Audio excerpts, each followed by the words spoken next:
നമ്മുടെ history means നമ്മളിന്ന് എടുക്കുന്നത് ancient medieval modern art and culture ആ ഒരു ഓർഡറിലായിരിക്കും പോകുന്നത്. ആൻഡ് യു നോ ലൈക്ക് ഹിസ്റ്ററിൻ്റെ ഒരു വെയിറ്റേജ് എന്താണെന്ന് എല്ലാവർക്കും അറിയാം. Like ancient India, you know that ഒരു 4 to 5 ക്വസ്റ്റ്യൻസ് അപ്രോക്സിമേറ്റ്ലി ഇൻക്ലൂഡിങ് അതിൻ്റെ കൾച്ചർ പാർട്ട് അടക്കം ഒരു 4 to 5 questions you can expect from ancient India. Medieval India ഒരു സമയം വരെ വെയിറ്റേജ് കാര്യമായിട്ട് ഇല്ലാത്തൊരു ഏരിയ ആയിരുന്നു മിഡീവൽ ഇന്ത്യ. ബട്ട് ഇപ്പോൾ റീസെൻ്റ് ഒരു ട്രെൻഡ് നിങ്ങൾ നോക്കിക്കഴിഞ്ഞാൽ, I mean, if you go for 2019, 20, 21, etc., UPC started asking a good number of questions from medieval India, including adinte culture part adakam oru 3 to 4 questions they started asking from medieval India. Appo adu nammal totally ignore cheyirudhu, the core areas touch cheyidu poova. And modern India is always as usual, like 2011 തൊട്ട് 21 വരെ നോക്കി കഴിഞ്ഞാൽ ഹിസ്റ്ററിന്റെ ഒരു major chunk of questions are from modern India, especially it's freedom struggle 1920 onwards, 1920s, 30s, 40s, those events are very, very important for you. പക്ഷേ history നമ്മളൊരു story മോഡിൽ approach ചെയ്ത് കഴിഞ്ഞാൽ കാര്യങ്ങൾ കുറേയും കൂടി ഈസി ആയിരിക്കും. If you merely focusing on അതിൻ്റെ ഫാക്ട്സ് ആൻഡ് ഫിഗേഴ്സ് നമ്മൾ മഗപ്പ് ചെയ്യാൻ ശ്രമിച്ചു കഴിഞ്ഞാൽ ഹിസ്റ്ററി ഭയങ്കര ബോറാണ്. If you approach it from a story mode, things will be much easier for you. So actually നമ്മൾ സ്റ്റാർട്ട് ചെയ്യുന്നത് പ്രീ ഹിസ്റ്റോറിക് ഇന്ത്യ വെച്ചിട്ടാണ്. Prehistoric India. അപ്പോൾ you may ask a question like this: prehistoric India important ആണോ എന്ന് ചോദിക്കും. But pre historic India നമ്മൾ നോക്കിക്കഴിഞ്ഞാൽ മെയിൻസിൽ ചോദിച്ചിട്ടുണ്ട്. You remember a question, prehistoric cave ആർട്ടിനെ കുറിച്ച് മെയിൻസിൽ ഒരു ക്വസ്റ്റ്യൻ ഉണ്ടായിരുന്നു. പ്രീ ഹിസ്റ്റോറിക് കേവ് ആർട്ടിനെ കുറിച്ച് മെയിൻസിൽ ക്വസ്റ്റ്യൻ ഉണ്ടായിരുന്നു. ഇനി ഇതിന്റെ പ്രിലിംസിലും they started asking questions. U P സിന്റെ തന്നെ പല എക്സാംസ് നോക്കിക്കഴിഞ്ഞാൽ you can see that a handful of questions, a number of questions being asked from the first module. അപ്പോൾ ഈ ഫസ്റ്റ് മോഡ്യൂൾ എന്ന് പറയുന്നത് ബേസിക്കലി അതിൻ്റെ ഒരു ടൈം ലൈൻ അറിഞ്ഞിരിക്കുക. നമ്മൾ ഈ പ്രീ ഹിസ്റ്റോറിക് എന്ന് പറയുന്നത് എന്താ പറയുക, റിട്ടൺ ഹിസ്റ്ററിക്ക് മുമ്പുള്ള കാലഘട്ടമാണ് പ്രീ ഹിസ്റ്റോറിക് എന്ന് പറയുന്നത്. Am I right? Yes, that is the human beings were basically cave dwellers, അല്ലെങ്കിൽ അവർ ഫുഡ് ഗ്യാദറേഴ്സ്, ഹണ്ടേഴ്സ് ഒക്കെ ആയിരുന്ന ഒരു കാലഘട്ടം. അപ്പോൾ ഇപ്പോൾ യു പി സി ഫോക്കസ് ചെയ്യുന്ന ഒരു സബോൾട്ടൺ ഹിസ്റ്ററിയാണ്. പണ്ട് നമ്മുടെ ഒരു അരിസ്റ്റോക്രാറ്റിക് അല്ലെങ്കിൽ റോയൽ ക്ലാസിന്റെ കിങ്സ് ആൻഡ് ക്യൂൻസിന്റെ ഹിസ്റ്ററി ആയിരുന്നു യു പി സി ചോദിച്ചുകൊണ്ടിരുന്നത്. Now they started asking about the socio cultural, economic, religious life of the common people of this ancient medieval modern India. Okay, അപ്പോൾ ആ ഒരു പെർസ്പെക്റ്റീവിലും ചേഞ്ച് വന്നിട്ടുണ്ട്. ജസ്റ്റ് ഹാവ് എൻ ഐഡിയ, ഇന്ത്യയുടെ പല ഭാഗത്തും ഈ പ്രീ ഹിസ്റ്റോറിക് ഏജസ് സംഭവിച്ചത് പല കാലഘട്ടങ്ങളിലായിട്ടാണ്. അതിൽ ഒരുപാട് വേരിയേഷൻസ് ഉണ്ട്. Okay, but approximately speaking Paleolithic, Mesolithic, Neolithic, Chalcolithic, ഇങ്ങനെയാണ് പ്രീ ഹിസ്റ്റോറിക്കിനെ ഡിവൈഡ് ചെയ്തിരിക്കുന്നത്. അപ്പോൾ ഇവിടെ യു പി സി എങ്ങനെ ക്വസ്റ്റ്യൻ ചോദിക്കുന്നതെന്ന് വെച്ചാൽ ഇതിന്റെ socio cultural, religious, economic factors അങ്ങോട്ടും ഇങ്ങോട്ടും ഷഫിൾ ചെയ്തിട്ടായിരിക്കും യു പി സി ക്വസ്റ്റ്യൻ ചോദിക്കുക. അങ്ങനെ ചോദിച്ചിട്ടുണ്ട്. If you go for UPC exams, there are lots of questions. പിന്നെ യു പി സിന്റെ ഒരു ട്രെൻഡ് എന്താണെന്ന് വെച്ചാൽ ഇപ്പോൾ എൻ ഡി എയിലും സി ഡി എസിലും ഒക്കെ എക്സാം, ക്വസ്റ്റ്യൻസ് ഒരുപക്ഷെ നമുക്ക് സി എസ് സിയിലും കാണാൻ പറ്റും, പ്രിലിംസിൽ, ഇവിടുത്തെ പ്രിലിംസിലും കാണാൻ പറ്റും. So Paleolithic means the old stone age. അവിടെ നിങ്ങൾ ഫോക്കസ് ചെയ്യേണ്ടത് അതിന്റെ സോഷ്യോ കൾച്ചറൽ, എക്കണോമിക് ആസ്പെക്ട്സ് എന്തെല്ലാമായിരുന്നു, പാലിയോലിത്തിക്കിന്റെ സോഷ്യോ കൾച്ചറൽ, എക്കണോമിക് ആസ്പെക്ട്സ് എന്തെല്ലാമായിരുന്നു എന്ന് അറിഞ്ഞിരിക്കണം. So Paleolithic it's 2 million BC to almost 10,000 BC. അതിപ്പോൾ സെൻട്രൽ ഇന്ത്യയും നോർത്ത് വെസ്റ്റും അല്ലെങ്കിൽ വെസ്റ്റേൺ ഇന്ത്യയൊക്കെ നോക്കിക്കഴിഞ്ഞാൽ ഈ പാലിയോലിത്തിക് ഏജിന്റെ ഒക്കറൻസിൽ ചെറിയ ചെറിയ വേരിയേഷൻസ് ഉണ്ട്. But approximately U P S C ഒരിക്കലും എന്താ പറയുക, പ്രിസൈസ്ലി ദിസ് പർട്ടിക്കുലർ ഏജ് എന്ന് പറഞ്ഞുകൊണ്ട് ചോദിക്കത്തില്ല. You just have an idea. Yes, 2 million BC to 10,000 BC. Mesolithic എന്ന് പറയുന്ന ഒരു ട്രാൻസിഷണൽ ഫേസ് ആണ്. ഓൾഡ് സ്റ്റോൺ ഏജിൽ നിന്ന് ന്യൂ സ്റ്റോൺ ഏജിലേക്കുള്ള ഒരു ട്രാൻസിഷണൽ ഫേസിനെയാണ് മെസോലിത്തിക് എന്ന് വിശേഷിപ്പിക്കുന്നത്. അതിന്റെ ഏറ്റവും വലിയൊരു ക്യാരക്ടറിസ്റ്റിക് ഫീച്ചർ എന്താണെന്ന് വെച്ചാൽ, യെസ്, വളരെ ടൈനി ആയിട്ടുള്ള സ്മോൾ, എന്താ പറയുക, 5 centimeter ഒക്കെ, ലൈക്ക് എന്താ പറയുക, അല്ലെങ്കിൽ അത്രയും ചെറിയ ചെറിയ ലൈക്ക് എന്താ പറയുക ടൂൾസ് യൂസ് ചെയ്തു, സ്റ്റോൺ ടൂൾസ് യൂസ് ചെയ്തു. അവിടെ ചേഞ്ചസ് ഉണ്ട്. We will discuss. Neolithic is new stone age. അപ്പോൾ യു പി സി വേണമെങ്കിൽ ഒരു ക്വസ്റ്റ്യൻ ചോദിക്കാം, സെറ്റിൽഡ് അഗ്രേറിയൻ പാറ്റേൺ അല്ലെങ്കിൽ ഒരു സെറ്റിൽഡ് അഗ്രേറിയൻ ലൈഫ് പ്രാക്ടീസ് ചെയ്യാൻ തുടങ്ങിയത് പാലിയോലിത്തിക്കിലാണോ, മെസോലിത്തിക്കിലാണോ, നിയോലിത്തിക്കിലാണോ എന്ന് ചോദിക്കാം. അല്ലെങ്കിൽ mail female deity worship start ചെയ്തത് നിയോലിത്തിക്കിലാണോ, കാൽക്കോലിത്തിക്കിലാണോ എന്ന് ചോദിക്കാം. അല്ലെങ്കിൽ ബ്രോൺസ് ഏജ് സ്റ്റാർട്ട് ചെയ്യുന്നത് ഏത് കാലഘട്ടത്തിലാണെന്ന് ചോദിക്കാം. ഓക്കെ, ഫീച്ചേഴ്സ് അങ്ങോട്ടും ഇങ്ങോട്ടും ഷഫിൾ ചെയ്യാം.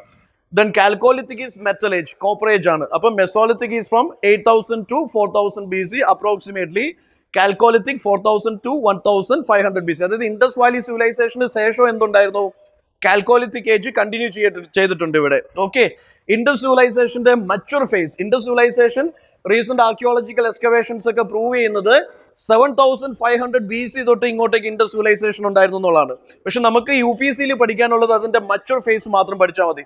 അതിന്റെ അർബൻ ഫേസ്, അതിന്റെ ഏറ്റവും ഡെവലപ്ഡ് ആയിട്ടുള്ള ഒരു ഫേസ് ആണ് മച്ചുർ ഫേസ്.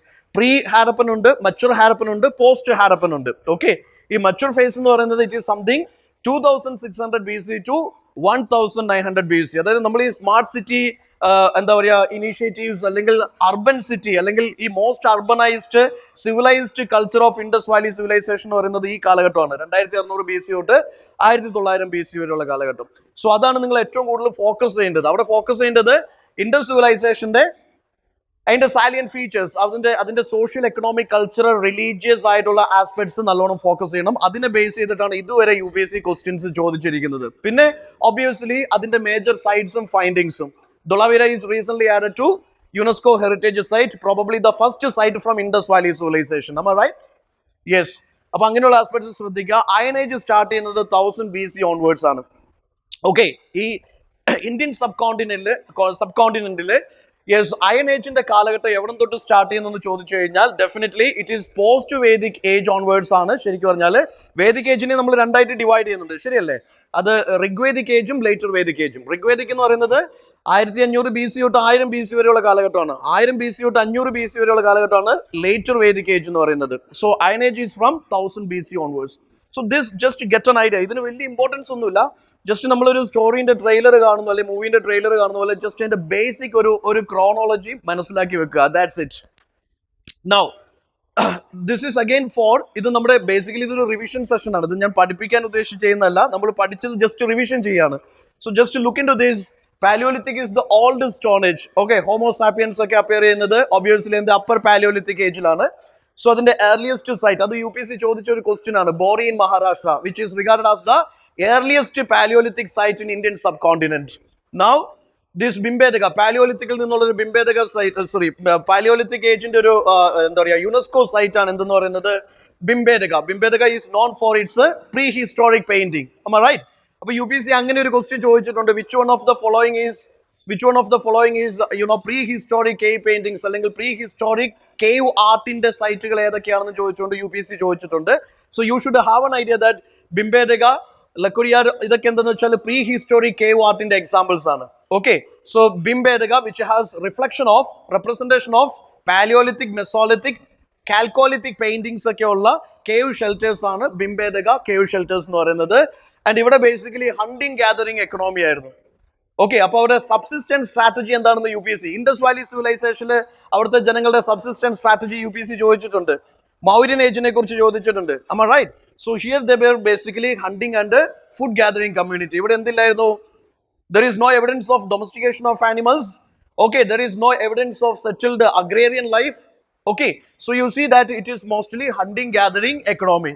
അതിനുശേഷം വരുന്നു മെസോലിത്തിക് ഏജിലേക്ക്. അതായത് ഓൾഡ് സ്റ്റോൺ ഏജിൽ നിന്ന് ന്യൂ സ്റ്റോൺ ഏജിലേക്കുള്ള യാത്രയാണ് മെസോലിത്തിക്. അതിന്റെ മിഡിൽ ഫേസ് ആണ് മെസോലിത്തിക്. അത് എന്താ ട്രാൻസിഷണൽ ഫേസ് ആണ്. Okay, now you can see that domestication of animals അവിടെ സ്റ്റാർട്ട് ചെയ്യുന്നു.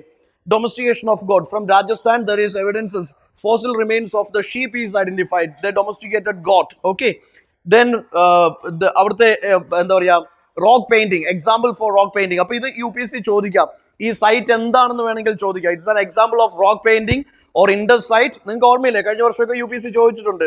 ഇൻഡസ് സൈറ്റ് എന്ന് വേണമെങ്കിൽ ചോദിക്കാം, അല്ലെങ്കിൽ അശോകൻ പില്ലർ ഇൻസ്ക്രിപ്ഷൻ സൈറ്റ് എന്ന് വേണമെങ്കിൽ ചോദിക്കാം, അല്ലെങ്കിൽ ടെമ്പിൾ സൈറ്റ് എന്ന് വേണമെങ്കിൽ ചോദിക്കാം, ആൻഷ്യന്റ് ക്യാപിറ്റൽ സിറ്റി എന്ന് വേണമെങ്കിൽ ചോദിക്കാം, അതല്ലെങ്കിൽ ആൻഷ്യന്റ് ട്രേഡ് സിറ്റി എന്ന് വേണമെങ്കിൽ ചോദിക്കാം. So this is basically a prehistoric cave art. Okay, prehistoric cave art അല്ലെങ്കിൽ മെസോലിത്തിക് റെപ്രസെന്റ് ചെയ്യുന്ന മെസോലിത്തിക് കേവ് ആർട്ട് അല്ലെങ്കിൽ പെയിന്റിംഗ് റെപ്രസെന്റ് ചെയ്യുന്ന സൈറ്റ് ആണ്. What is that? അപ്പൊ ഇങ്ങനെ സൈറ്റുകൾ അങ്ങനെയായിരിക്കും UPSC ചോദിക്കുക. അത് ഹിസ്റ്ററിയും കൾച്ചറും കൂടി ഇന്റർ കണക്ട് ചെയ്തിട്ടായിരിക്കും UPSC ചോദിക്കുന്നത്. നൗ നിയോലിത്തിക് എന്ന് പറയുന്നത് ന്യൂ സ്റ്റോൺ ഏജ് ആണ്. Neolithic is new stone age. അതിന്റെ basic features you can see that അവിടെ ഫാമിംഗ് ഉണ്ടായിരുന്നു. Am I right? People started settled farming, domestication of cattle, then they used pottery. Okay, pottery making is there. They practiced seasonal crop cultivation. Different crops they cultivated. One of the major sites is Barsom. നമ്മൾ ക്ലാസ്സിൽ ബാക്കിയുള്ള കാര്യങ്ങളൊക്കെ detail ആയിട്ട് പോയിട്ടുണ്ട്. അപ്പോൾ നമുക്ക് അത്രയും detailed ആയിട്ട് ഇവിടെ പോകാൻ പറ്റാത്തതുകൊണ്ട് ബേസിക് കോൺസെപ്റ്റ്സ് മാത്രമേ ഞാൻ ഇവിടെ ഷെയർ ചെയ്യുന്നുള്ളൂ. My question is, Neolithic people, do you think that they have male-female deity worship? You think so? Yes, they had male-female deity worship. Am I right? Yes, obviously. അവിടെ male female കാരണം അവിടെ പെയിന്റിങ്സിലാണ് ഇത് reflect ചെയ്യുന്നത്. Okay, ഇവിടെ നമുക്ക് written records ഒന്നുമില്ല, inscriptions ഇല്ല, സീൽസ് ഇല്ല, കോയിൻസ് ഇല്ല. അപ്പൊ അവിടെ പെയിന്റിങ്സിൽ നിന്നാണ് നമ്മൾ ഇതെല്ലാം ഇൻഫർ ചെയ്തെടുക്കുന്നത്. Okay, so they had a male female deity worship, they had a life after death belief. അത് UPSC ക്വസ്റ്റ്യൻ ആണ്. വെദർ നിയോളിത്തിക് പീപ്പിൾ അവർക്ക് ലൈഫ് ആഫ്റ്റർ ഡെത്ത് എന്നുള്ള കോൺസെപ്റ്റിൽ വിശ്വാസം ഉണ്ടായിരുന്നോ? Obviously they had a faith in life after death.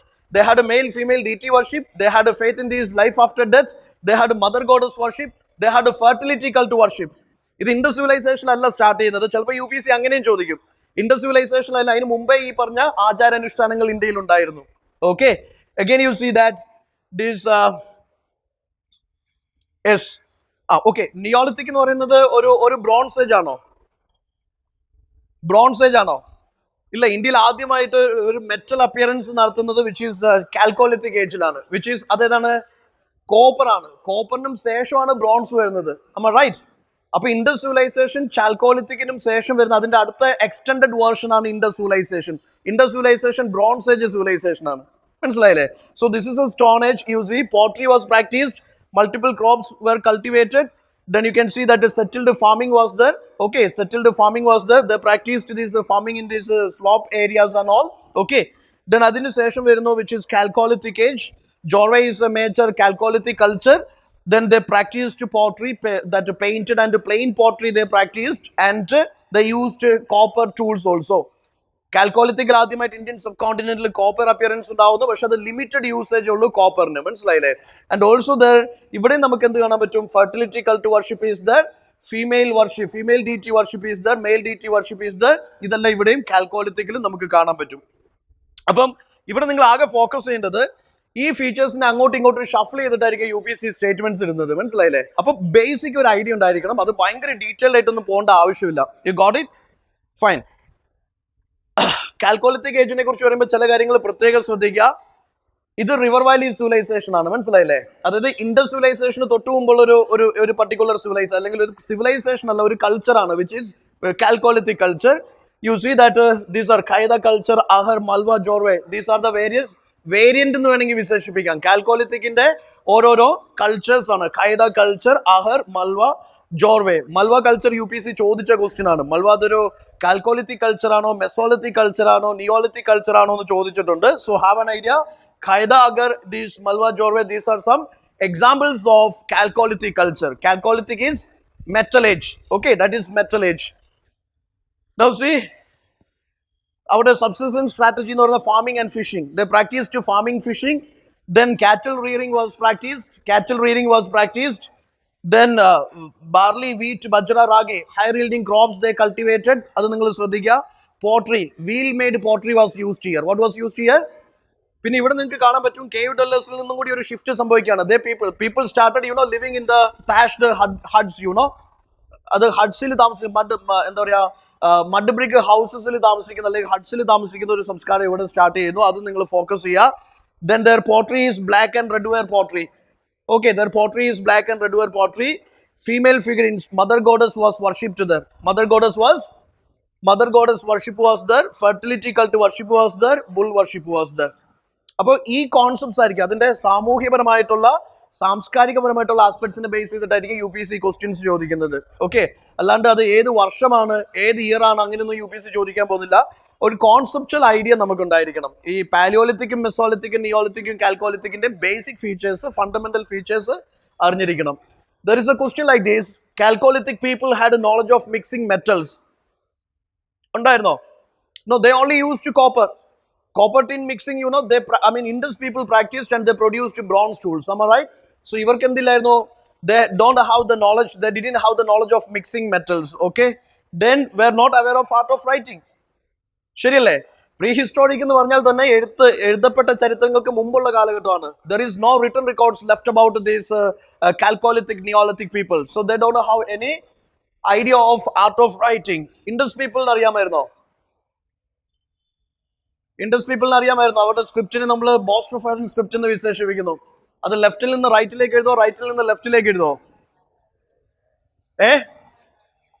Right to left, then left to right. Am I right? ആ script ആണ് boustrophedon script. And again it is pictorial. Mostly they used signs and symbols. Alphabetical അല്ല. Egyptian writing എന്ന് പറയുന്ന alphabetical ആയിരുന്നു. അത് lengthy inscriptions ആയിരുന്നു. ഇവിടെ നമുക്ക് സീൽസിൽ എന്ത് കാണാൻ പറ്റും? ഇൻസ്ക്രിപ്ഷൻസ് കാണാൻ പറ്റും.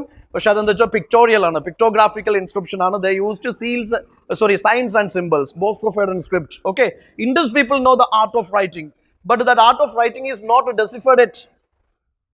മനസ്സിലായില്ലേ? The chief characteristic feature of Neolithic culture, they practiced agriculture. പറയാൻ പറ്റോ? Yes, they practiced agriculture, domestication of animals. Yes, polishing of stone tools. Yes, this is again very important. They practiced stone polishing. Okay, idu ivide undayirunnu. Manufacture of copper tools. Copper made appearance in the Chalcolithic age only, not in the Neolithic age. Okay, all the three are correct regarding Neolithic, but metal copper tools made appearance in the Chalcolithic, not in the Neolithic age. This I will share with you, like the most important sites. കാരണം ഇവിടെ സൈറ്റിനെ base ചെയ്ത് ഒരുപാട് questions U P S C ചോദിക്കാറുണ്ട്. Cultural sites, trade sites, temple sites, inscriptional sites, okay, അങ്ങനത്തെ questions ചോദിക്കാറുണ്ട്. I will share with you. പിന്നെ അവിടെ നിങ്ങൾ ഫോക്കസ് ചെയ്യേണ്ട മറ്റൊരു പ്രധാനപ്പെട്ട എലമെന്റ് ആണ് അതിന്റെ കൾച്ചറൽ ആസ്പെക്ട്, പ്രീ ഹിസ്റ്റോറിക് ഏജിന്റെ കൾച്ചറൽ ആസ്പെക്ട്. ഇപ്പൊ ബിംബേദക കേവ് പെയിന്റിങ്സിലൊക്കെ എന്തുണ്ട്? ബിംബേദക കേവ് ഷെൽട്ടേഴ്സിൽ പെയിന്റിങ്സ് ഉണ്ട്. People have done the paintings. They represent upper Paleolithic, Mesolithic, Chalcolithic ages represent ചെയ്യുന്ന പെയിന്റിങ്സ് എവിടെ നമുക്ക് കാണാൻ പറ്റും? ബിംബേദക കേവ്സിൽ കാണാൻ പറ്റും. Okay, so you see that ഇവിടെ എന്താണെന്ന് വെച്ചാൽ യു പി എസ് സി ഇതിന്റെ സാലിയൻ ഫീച്ചേഴ്സിനെ അങ്ങോട്ടും ഇങ്ങോട്ടും ഷഫിൾ ചെയ്തിട്ടായിരിക്കും ചോദിക്കുക. അതും പ്രത്യേകം ശ്രദ്ധിച്ചേക്കുക. Upper Paleolithic cave paintings, ബിംബേദക കേവ്സിൽ upper പാലിയോലിത്തിക്കും മെസോലിത്തിക്കും കാൽക്കോലിത്തിക്കിന്റെയും ഏജിലേക്ക് belong ചെയ്യുന്ന പെയിന്റിങ്സ് പ്രീ ഹിസ്റ്റോറിക് മെൻ കേവ്സിൽ നടത്തിയിട്ടുണ്ട്. ഓക്കെ, സോ അവിടെ നമുക്ക് കാണാൻ പറ്റും അപ്പർ പാലിയോലിത്തിക് പെയിന്റിങ്ങിന്റെ ഫീച്ചേഴ്സ് എന്തെല്ലാമാണ്? Linear representation of the characters, stick like human figures. They used dark red and green. Okay, dark red and green colors. Red is used for hunters, green is used for dancers, minerals used for pigments. Basic understanding മതി, വളരെ detail ആയിട്ടൊന്നും നിങ്ങൾ നോക്കണ്ട, just മനസ്സിലാക്കി വെക്കുക. Prehistoric cave paintings, I mean Bhimbetka cave പെയിന്റിങ്സിലൊക്കെ നമുക്ക് പാലിയോലിത്തിക്കിലേക്കും മെസോലിത്തിക്കിലേക്കും കാൽക്കോലിത്തിക്കിലേക്കും ബിലോങ് ചെയ്യുന്ന പെയിന്റിങ്സ് കാണാൻ പറ്റും. അപ്പൊ ഇവിടെ യു പി സി ചോദിച്ചിട്ടുള്ള ക്വസ്റ്റ്യൻസിന്റെ പ്രത്യേകത എന്താണെന്ന് വെച്ചാൽ ഈ സാലിയൻ ഫീച്ചേഴ്സിനെ അങ്ങോട്ടും ഇങ്ങോട്ടും ഷഫിൾ ചെയ്യും. For example you see Mesolithic പെയിന്റിങ്സിന്റെ പ്രത്യേകത, ഈ കേവ്സിൽ കാണാൻ പറ്റുന്ന മെസോലിത്തിക് പെയിന്റിങ്സിന്റെ പ്രത്യേകത എന്താ വെച്ചാൽ അവിടെ തീംസ് ഒരുപാട് ഉപയോഗിക്കാൻ തുടങ്ങി അവര്.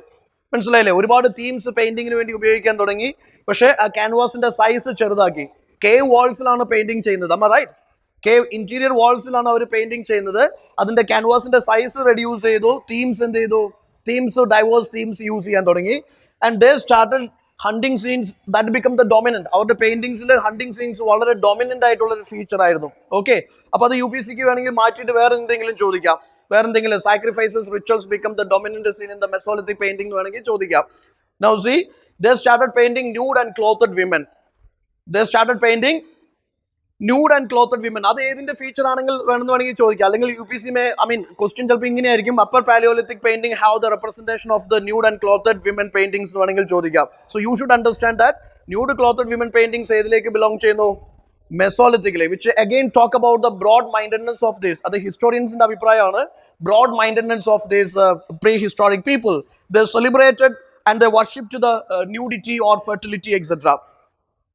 Then community dance type of painting is there, family sort of painting is there, animals in a naturalistic item, humans in a stylistic item, artificial item represent ചെയ്യുന്നു മെസോലിത്തിക് പെയിന്റിങ്സിൽ. ഈ സാലിയൻ ഫീച്ചേഴ്സ് ജസ്റ്റ് അറിഞ്ഞിരുന്നാൽ മതി. കാരണം നിങ്ങൾക്ക് questions വരുമ്പോൾ നിങ്ങൾക്ക് eliminate ചെയ്യാൻ പറ്റണം. പാലിയോലിത്തിക്കിന്റെ ഫീച്ചേഴ്സും മെസോലിത്തിക്കിന്റെയും കാൽക്കോലിത്തിക്കിന്റെയും ഫീച്ചേഴ്സ് ഡിസ്റ്റിംഗ്വിഷ് ചെയ്യാൻ പറ്റണം. പിന്നെ കാൽക്കോലിത്തിക് ഏജ് പെയിന്റിങ്സിന്റെ പ്രത്യേകത, ദേ സ്റ്റാർട്ടഡ് അബ്സ്ട്രാക്ട് പെയിന്റിംഗ്. അതിന്റെ ഒരു എന്താ പറയുക, ഒരു പ്രീ വേർഷൻ ദേ സ്റ്റാർട്ടഡ് യൂസിങ്, അല്ലെങ്കിൽ അതിന്റെ ഒരു proto version they started using. They started using various geometrical figures and shapes in paintings. Okay, അപ്പോൾ ഇതെല്ലാം പാലിയോലിത്തിക്, മെസോലിത്തിക്, കാൽക്കോലിത്തിക് പെയിന്റിങ്സിന്റെ സാലിയൻ ഫീച്ചേഴ്സ് ആണ്. Try to understand. U P S C ചോദിച്ച മറ്റൊരു point ആണ് mutual exchange of ideas between the hilly people and river valley people. That become a theme of which of the following. അത് ഏതിന്റെ തീമാണ്? കാൽക്കോലിത്തിക്കിന്റെ തീമാണ്. Okay, mutual exchange of ideas between hilly people and river valley people. അവരുടെ ആശയങ്ങളുടെ അല്ലെങ്കിൽ ആശയവിനിമയം നടത്തുക, അല്ലെങ്കിൽ അവരുടെ ആശയങ്ങളുടെ അല്ലെങ്കിൽ അവരുടെ സോക്കോൾഡ് എന്താ പറയുക തോട്ട്സിന്റെ ഒക്കെ reflection, visual reflection, that become the painting that is during these Chalcolithic people. So it infer that ഈ ഹില്ലി പീപ്പിൾസിന് ആരുമായിട്ട് കോണ്ടാക്ട്സ് ഉണ്ടായിരുന്നു? rural communities river valley population contacts undairunnu. There is mutual exchange of ideas that become the theme of the paintings.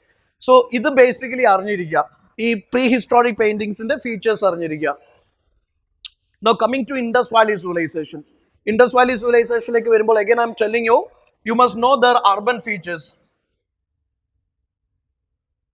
അതിന്റെ urban features നെ കുറിച്ച് ഒരു ധാരണ ഉണ്ടായിരിക്കണം, ശരിയല്ലേ? Can we say that ഈ Indus Civilization cities നെയൊക്കെ രണ്ടായിട്ട് ഡിവൈഡ് ചെയ്യുന്നില്ലേ?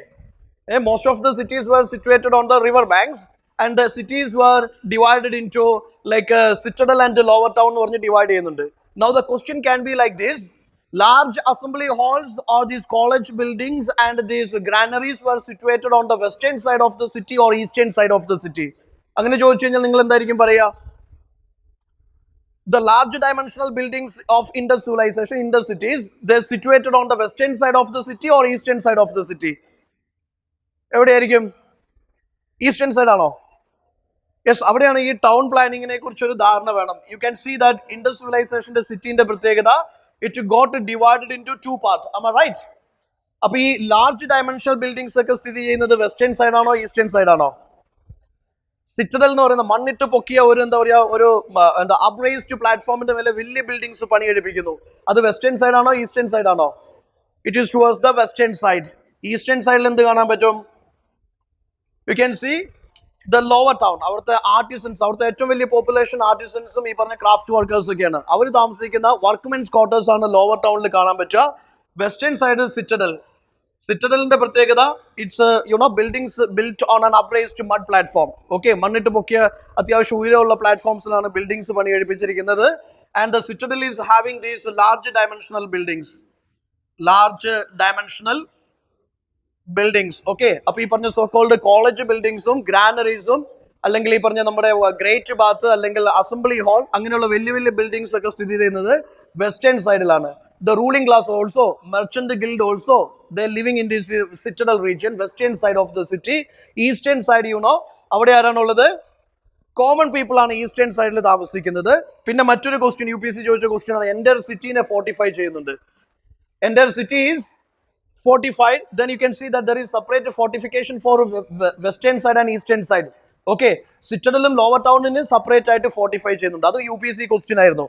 എൻ്റെ city is fortified, then citadel lower town they were separately fortified. അതൊരു ഫീച്ചർ ആണ്. ഈ ഫോർട്ടിഫിക്കേഷൻ എന്തിനു വേണ്ടിയിട്ടാണ്? മോർട്ടിമർ വീലർ പറയുന്ന പോലെ ഫോറിൻ ഇൻവേഷൻസിനെ റെസിസ്റ്റ് ചെയ്യാനായിരുന്നോ? It is basically because of protecting the cities from recurring floods. Okay, ഈ പറഞ്ഞ ഇൻഡസ് ട്രിബ്യൂട്ടറീസിലും അല്ലെങ്കിൽ സരസ്വതി റിവറിന്റെ ബാങ്ക്സിലൊക്കെയാണ് ഈ സിറ്റീസ് സ്ഥിതി ചെയ്യുന്നത്. അവിടെ റക്കറിംഗ് ഫ്ലഡ്സ് ഉണ്ടാവാറുണ്ടായിരുന്നു. ഫ്ലഡ്സിൽ നിന്ന് സംരക്ഷിക്കാൻ വേണ്ടിയിട്ടാണ് ഫോർട്ടിഫിക്കേഷൻ ചെയ്തിരുന്നത്. Another UPSC question. Okay, so take care of that aspect. So all the high dimensional buildings are on the western side and the lower town is in the eastern side. Again, see that mature feature on a grid system. What is grid system? Which is adopted in our smart city initiative. Grid system again. The city is divided into ഒരു chess ബോർഡിന്റെ chess board പോലെ you can see that it is into a self-sufficient rectangular block ആയിട്ട് divide ചെയ്യുന്നു. Every city towns divided into many rectangular block and roads and streets are cutting at right angles. Okay, traffic congestion ഒരു തരത്തിലുള്ള പ്രശ്നങ്ങളും ഇല്ല അവിടെ. Okay, so have an idea about ഇതിന്റെ urban planning നെ കുറിച്ച് വ്യക്തമായിട്ടുള്ള ധാരണ ഉണ്ടായിരിക്കണം. Then ഇതിന്റെ trade and commerce. Urbanizationലേക്ക് നിങ്ങൾ ശ്രദ്ധിക്കുക. Urban cities drainage system ഉണ്ട്. അതിന് cities divided into citadel and lower town, public bath system. So ഇവിടെ മറ്റൊരു ഫീച്ചർ UPSC ചോദിച്ച മറ്റൊരു ഫീച്ചർ ആണ്. ഈജിപ്ഷ്യൻ സിവിലൈസേഷനും മെസപ്പൊട്ടോമിയൻ സിവിലൈസേഷനുമായിട്ട് കമ്പയർ ചെയ്യുമ്പോൾ യു ക്യാൻ സീ ദാറ്റ് അവിടെ ഡ്രൈഡ് ബ്രിക്സ് ആണ് ബിൽഡിംഗ് കൺസ്ട്രക്ഷന് വേണ്ടി ഉപയോഗിച്ചിരിക്കുന്നത്. പക്ഷെ മറ്റുള്ള റിവർ വാലി സിവിലൈസേഷൻ വെച്ച് കമ്പയർ ചെയ്യുമ്പോൾ ഇവിടെ burned bricks extensively used for the city construction or the double storeyed house construction etcetera. And the doors and windows never opened into streets. അത് മറ്റൊരു ഫീച്ചർ ആണ്. Am I right? Doors and windows, because they are given so much importance to their health, hygiene, sanitation, etc. അതും മറ്റൊരു feature ആണ്. UPSC ചോദിച്ച ഒരു statement ആയിരുന്നു. Okay, doors windows never open into streets and roads etcetera. So see, they used burned bricks for their like a house construction or maybe their building construction, etc. Trade and commerce എന്ന് പറയുമ്പോഴത്തേക്കും you try to understand that they followed a barter system. They followed barter system. They had a trade connections with Mesopotamia, Egypt, Iran ഇറാഖുമായിട്ടും അല്ലെങ്കിൽ ഈ പറഞ്ഞ ഈജിപ്തൊക്കെ ആയിട്ട് അവർക്ക് എന്തുണ്ടായിരുന്നു? Trade connections ഉണ്ടായിരുന്നു. അപ്പോൾ അവർ അഗൈൻ മറ്റൊരു പോയിന്റ് ആണ്, they were the first cotton exporters of the world. Am I right? They were the first cotton exporters of the world. They produced and exported cotton to Egypt, Mesopotamia, etc. Okay, അതും UPC point ആണ്. Please try to understand. First cotton exporters, and they had cotton textile industries. അത് UPC ചോദിച്ച മറ്റൊരു statement ആണ്. Indus civilization cotton producers ആയിരുന്നു, cotton exporters ആയിരുന്നു. Again, yes, they had these cotton textile industries. Cotton textile industries. അപ്പോൾ UPC ചോദിക്കും ഒരു woven textile piece, cloth piece കണ്ടെത്തിയിരിക്കുന്ന സൈറ്റ് ഏതാണ്? Whether it is Harappa, Mohenjo-daro, Ragi-Gargi, Surkotada, Lothal, ഏത് സൈറ്റിൽ നിന്നാണ് കണ്ടെത്തിയിരിക്കുന്നത്? The remains of a woven textile piece. ഹാരപ്പയാണോ, Mohenjodaro ആണോ, ലോത്തലാണോ, അതോ ദൊളാവീരയാണോ? Can you say? Is it from Mohenjo-daro? No. അപ്പോൾ please try to understand. UPC കഴിഞ്ഞ 10-11 വർഷമായിട്ട് ചോദിക്കുന്ന ക്വസ്റ്റ്യൻസിൽ ഒരു കോമൺ ക്വസ്റ്റ്യൻ ആണ് ഇൻഡസിന്റെ സൈറ്റും അതിന്റെ ഫൈൻഡിങ്സും. That is very very important for you. Please focus on the major sites of Indus Valley civilization and the major findings. Okay, fire altar എവിടെ നിന്നാണ് ഡിസ്കവർ ചെയ്തിരിക്കുന്നത്? Fire altar, it is from Kalibangan. Am I right? Rajasthan, Kalibangan. And the signboard is from Dolavira or Benavali or Dolavira. Okay, fine. Then the actual this bone fossils of a horse, Surkotada. Am I right? Okay, I'm going to UPC ചോദിക്കും a good quantity of this barley remains of fossil remains of this barley which is identified from Benavali. You focus on that. Major sites അതിന്റെ ഫൈൻഡിങ്സും നിങ്ങൾക്ക് examination point of view വളരെ important ആണ്. Then this urbanization, grid system, അല്ലെങ്കിൽ അതിന്റെ so called എന്താ പറയുക city, I mean urban features of Indus civilization important for you. Trade and commerce എന്ന് പറയുമ്പോഴത്തേക്കും they imported lapis lazuli, precious stone, like അങ്ങനത്തെ എന്താ പറയുക precious stones they imported from Afghanistan, lapis lazuli. അപ്പോൾ ഈ precious stonesഉം അല്ലെങ്കിൽ അങ്ങനെയുള്ള ഐറ്റംസ് ജ്വൽസ് ഒക്കെ മറ്റുള്ളിടത്തു നിന്ന് ഇങ്ങോട്ടേക്ക് ഇമ്പോർട്ട് ചെയ്യുകയും ഇവിടുന്ന് കോട്ടൺ ആൻഡ് ഫുഡ് ഗ്രെയിൻസ് ഒക്കെ ഇവിടുന്ന് അങ്ങോട്ടേക്ക് എക്സ്പോർട്ട് ചെയ്യുകയും ചെയ്തിരുന്നു. They followed a barter system. അപ്പോൾ ഇവിടെ ഈ ഗുഡ്സ് തിരിച്ചറിയാൻ വേണ്ടിയിട്ടാണ് സീൽസ് ഉപയോഗിച്ചിരുന്നത്. Am I right? Yes, Indus people they produced seals. അപ്പോൾ ഈ സീൽസിന്റെ പ്രത്യേകത എന്താണെന്ന് വെച്ചാൽ ഇൻഡസ് പീപ്പിളുടെ ആർട്ട് ആൻഡ് ക്രാഫ്റ്റിലെ ഏറ്റവും ബെസ്റ്റ് അവരുടെ ആർട്ട് ആൻഡ് ക്രാഫ്റ്റിന്റെ മാനിഫെസ്റ്റേഷൻ ആയിട്ട് എന്തിനെ വിശേഷിപ്പിക്കാം? സീലിനെ വിശേഷിപ്പിക്കാം. Seals are mainly made of yes, ഒരു particular soap stone which is what is that? സ്റ്റീറ്റൈറ്റ് എന്ന് പറയുന്ന ഒരു സോപ്പ് സ്റ്റോൺ വെച്ചിട്ടാണ് ഈ സീൽസ് നിർമ്മിച്ചിരിക്കുന്നത്. അപ്പോൾ നിങ്ങൾ അതും ശ്രദ്ധിക്കുക. UPC asked a question, Indus seals were made only of steatite. Is that true? Mainly. You try to identify the keywords. Okay, mainly made of steatite. അതേസമയം അവർക്ക് കോപ്പറിന്റെയും സിൽവറിന്റെയും ഗോൾഡിന്റെ ഒക്കെ സീൽസ് നമ്മൾ ഐഡന്റിഫൈ ചെയ്തിട്ടുണ്ട്. പക്ഷേ അവിടെ അയൺ ഇല്ലായിരുന്നു. Indus civilization is not an iron age civilization. It was a bronze age civilization. Indus civilization a bronze age civilization. So സീൽസിന്റെ പർപ്പസ് എന്താണെന്ന് വെച്ച് കഴിഞ്ഞാൽ ഗുഡ്സ് ഐഡന്റിഫൈ ചെയ്യാൻ വേണ്ടിയിട്ട് ഓരോ ചാക്കിന്റെ മേലെ സീൽസ് വെച്ചിട്ട് അത് ഫിക്സ് ചെയ്തിട്ടാണ് വിടുക. അപ്പോൾ seals are basically used for commercial purpose. Chief material used is steatite. Okay, seals also contain inscriptions. എന്ത് inscriptions? Pictographical inscriptions of Indus people. അത് ആൽഫബറ്റിക്കൽ അല്ല, റൈറ്റിൽ നിന്ന് ലെഫ്റ്റിലേക്കും പിന്നെ ലെഫ്റ്റിൽ നിന്ന് റൈറ്റിലേക്ക് എഴുതുന്ന ഒരു രീതിയാണ് ഇൻഡസ് സ്ക്രിപ്റ്റിന്റെ ഒരു രീതി എന്ന് പറയുന്നത്. പിക്ടോഗ്രാഫിക്കൽ ആണ്, സൈൻസ് ആൻഡ് സിമ്പിൾസ് ആണ് ഉപയോഗിച്ചിരിക്കുന്നത്. അതുപോലെ തന്നെ അവര് ഡൊമസ്റ്റിക്കേറ്റ് ചെയ്ത ആനിമൽസിന്റെ ഒക്കെ എന്തുണ്ട് ഫിഗേഴ്സ് പഞ്ച് ചെയ്തിട്ടുണ്ട്. You can see that the animal figures on these Indus seals. അവിടെ UPC ചോദിച്ച മറ്റൊരു ക്വസ്റ്റ്യൻ ആണ്, ഒരു ആനിമൽ മാത്രം അവരുടെ സീലിൽ നിന്ന് അപ്രത്യക്ഷമായിരിക്കുന്നു, വിച്ച് ഈസ് കൗ. എന്ന് വെച്ചാൽ അവിടെ കൗ ഇല്ലായിരുന്നു എന്നുള്ളതാണ് അതിന്റെ അർത്ഥം. Yes, they had buffaloes, they had oxen, etc., hummed bull, etc. That means they had cows also, but cow was not given any ritualistic importance. Okay, cow was not that much important for this. I mean, our ritual life ile cownu veliya കാര്യമായ പ്രാധാന്യമൊന്നും ഇല്ലായിരുന്നു. It was not a cow-centered civilization. It was not a horse-centered civilization. പക്ഷേ നമ്മൾ Vedic civilization, Vedic age-നെ കുറിച്ച് പറയുമ്പോൾ cow was the most important form of wealth for them. Again, that was a horse-centered civilization or age, Vedic age. Okay. Now സീൽസിനെ കുറിച്ചുള്ള ധാരണ ഉണ്ടായിരിക്കണം. സീൽസിൽ പശുപതി മഹാദേവ സീൽസും മദർ ഗോഡസും അങ്ങനെ പല പല ക്യാരക്ടേഴ്സ്, യൂണിക്കോൺ സീൽസ്, പല ക്യാരക്ടേഴ്സ് നമുക്ക് കാണാൻ പറ്റും. So trade and commerce, they conducted trade with Mesopotamia, Iran, Iraq, Egypt, etc. Then agriculture, you can see that Industrialization മറ്റൊരു പ്രധാനപ്പെട്ട പ്രത്യേകത എന്ന് വെച്ചാൽ റൂറൽ അർബൻ ഇന്റർ കണക്ടിവിറ്റി ഉണ്ടായിരുന്നു, അല്ലെങ്കിൽ ഇന്റഗ്രേറ്റഡ് ആയിരുന്നു. യു വിൽ സീ ദാറ്റ് ഈ അർബൻ സിവിലൈസേഷൻ കുറെ നൂറ്റാണ്ടുകളോളം അങ്ങനെ തന്നെ കണ്ടിന്യൂ ചെയ്യാനുള്ള പ്രധാനപ്പെട്ട കാരണം അഗ്രികൾച്ചറൽ സർപ്ലസ് ആയിരുന്നു.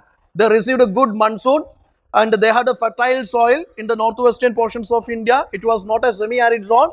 It was like it was known for its rich fertility and they received a good monsoon also. അതുകൊണ്ട് തന്നെ അവിടെ എന്തുണ്ടായിരുന്നു? അഗ്രികൾച്ചറൽ സർപ്ലസ് ഉണ്ടായിരുന്നു. ഞാനിത് പറയുന്നത് മറ്റൊരു പോയിന്റുമായിട്ട് കണക്ട് ചെയ്യാനാണ്. റീസെന്റ് ആർക്കിയോളജിക്കൽ എക്സ്കവേഷൻസ് പ്രൂവ് ചെയ്യുന്നത് ഇൻഡസ് സിവിലൈസേഷന്റെ നാഗരിക സംസ്കാരം അവസാനിക്കാനുള്ള പ്രധാനപ്പെട്ട കാരണം change in the subsistence strategy, അല്ലെങ്കിൽ അവരുടെ ക്രോപ്പിംഗ് പാറ്റേണിൽ വന്ന ചേഞ്ച് ആണ് ഇൻഡസ് സിവിലൈസേഷന്റെ വലിയൊരു അർബൻ ഫീച്ചർ അവസാനിക്കാനുള്ള കാരണമായിട്ട് പറയുന്നത്. കാരണം മൺസൂൺ ഷിഫ്റ്റ് സംഭവിച്ചു, റെയിൻഫോൾ അല്ലെങ്കിൽ അതിൽ കുറവ് സംഭവിച്ചു. അന്നേരം അവിടുത്തെ ആൾക്കാർ എന്ത് ചെയ്യാൻ തുടങ്ങി? ഹൈ റീൽഡിങ് ക്രോപ്സിന് പകരം ഡ്രൗട്ട് റെസിസ്റ്റന്റ് ആയിട്ടുള്ള ക്രോപ്സ് കൾട്ടിവേറ്റ് ചെയ്യാൻ തുടങ്ങി. സർപ്ലസിൽ എന്ത് ചെയ്തു? ഗണ്യമായ കുറവ് സംഭവിച്ചു. അർബൻ പോപ്പുലേഷന് ആ സർപ്ലസ് ഗ്രെയിൻസ് കൊടുക്കുക. കാരണം അർബൻ പോപ്പുലേഷൻ ജീവിക്കുന്ന ഈ സർപ്ലസ് ഗ്രെയിൻസിലാണ്. അതാണ് അവിടെ ഗ്രാനറീസിൽ സ്റ്റോർ ചെയ്യുന്നത്. മേ ബി ഈ സർപ്ലസ് ഗ്രെയിൻസ് ടാക്സ് ആയിട്ടായിരിക്കും അവർ കളക്ട് ചെയ്തിട്ടുണ്ടാവുക. ഈ സർപ്ലസ് ഗ്രെയിൻസ് വെച്ചിട്ടാണ് അർബൻ പോപ്പുലേഷൻ്റെ ഇടയ്ക്ക് റീഡിസ്ട്രിബ്യൂഷനും ട്രേഡിനൊക്കെ ഈ സർപ്ലസ് ഗ്രെയിൻ ആണ് യൂസ് ചെയ്തുകൊണ്ടിരുന്നത്. പക്ഷേ അഗ്രികൾച്ചറിൽ ഗണ്യമായ കുറവ് വന്നപ്പോൾ തീർച്ചയായിട്ടും അർബൻ പോപ്പുലേഷൻ റൂറൽ ഏരിയാസിലേക്ക് ഷിഫ്റ്റ് ചെയ്യുകയും കാലക്രമേണ ഡി അർബനൈസേഷൻ സംഭവിക്കുകയും അത് ഇൻഡസ് സിവിലൈസേഷന്റെ ഡിക്ലൈനിലേക്ക് കാരണമായി മാറുകയും ചെയ്തു എന്നുള്ളതാണ് റീസെന്റ് ആർക്കിയോളജിക്കൽ എക്സ്കവേഷൻസ് പ്രൂവ് ചെയ്യുന്നത്. Okay, so you try to understand that ഒരു സമയത്ത് ഇവിടെ റിച്ച് ആയിട്ടുണ്ടായിരുന്നു, അഗ്രികൾച്ചറൽ സർപ്ലസ് ഉണ്ടായിരുന്നു, ഹൈ റീൽഡിംഗ് ക്രോപ്സ് കൾട്ടിവേറ്റ് ചെയ്തിരുന്നു, അതിന്റെ സർപ്ലസ് ഗ്രാനറീസിൽ സ്റ്റോർ ചെയ്തിരുന്നു. സ്ക്രിപ്റ്റ് എന്ന് പറയുന്നത് ഞാൻ പറഞ്ഞു boast of script. That term is important for you. Indus റിലീജിയനെ കുറിച്ച് പറയുമ്പോൾ again you focus that Indus people, they worshipped male female deities. Am I right? Pashupati Mahadeva, John Marshall. Okay, there is a seal in a cross-legged position, or yogi posture, 3 head god irikkunnu. Adine John Marshall, Pashupati Mahadeva, which is the proto version of the Lord Shiva. Okay, so you see Pashupati Mahadeva, male female deity worship is there. First point, male female deity worship is there. Fertility cult worship is there. Okay, fertility cult worship is there. Tree worship is there. Bull worship is there, but there is no temple worship. There is no temple worship. Tree worship ഉണ്ടായിരുന്നു, bull worship ഉണ്ടായിരുന്നു, female male like a deity worship ഉണ്ടായിരുന്നു. പക്ഷെ അവിടെ temple worship ഇല്ലായിരുന്നു. അത് പ്രത്യേകം ശ്രദ്ധിക്കുക. Then അവർ religion practice ചെയ്തു എന്നെങ്കിൽ കൂടി അവരൊരു സെക്കുലർ സൊസൈറ്റി ആയിരുന്നു. ദെൻ പൊളിറ്റി എന്ന് പറയുന്നത് obviously they had a kind of എന്താ പറയുക ഒരു kind of federal constitution or a federal polity they followed. ഈ ഓരോ സിറ്റീസിനും ഒരു ക്ലാസ് ഓഫ് അഡ്മിനിസ്ട്രേറ്റേഴ്സ് ഉണ്ടായിരുന്നു. Mostly merchant class were the ruling class of the cities. ഒരു കൈൻഡ് ഓഫ് ഒരു പവർ ഡിസ്ട്രിബ്യൂഷൻ അല്ലെങ്കിൽ പവർ ഡിവിഷൻ, ഒരു federal system of administration they followed. അപ്പോൾ അവിടെ ശ്രദ്ധിക്കേണ്ടത് ഇവിടെ ഒരു മൊണാർക്കി ഇല്ലായിരുന്നു, ഒരു സിംഗുലർ കിങ് ഇല്ലായിരുന്നു. ഇറ്റ്സ് എ കൈൻഡ് ഓഫ് ഒരു semi kind of federal kind of government they followed. Every city had A bench of or every city has a group of administrators.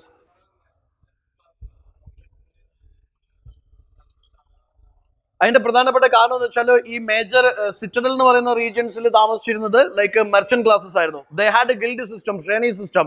Okay, they had അവർ issue ചെയ്യുന്നത്, കാരണം initially coins issue ചെയ്യുന്നത് അല്ലെങ്കിൽ seals issue ചെയ്യുന്നത് mostly ഒരു ശ്രേണിയായിരുന്നു. It is not by a state, it is not by a ruler. So you can see that may be ഇതൊക്കെ interpretations ആണ്. Like maybe these signs are put by various merchant classes. Our priest come merchants ആവാം, but it is not like any particular ruler. അങ്ങനത്തെ ഒരു concept ഇല്ലായിരുന്നു.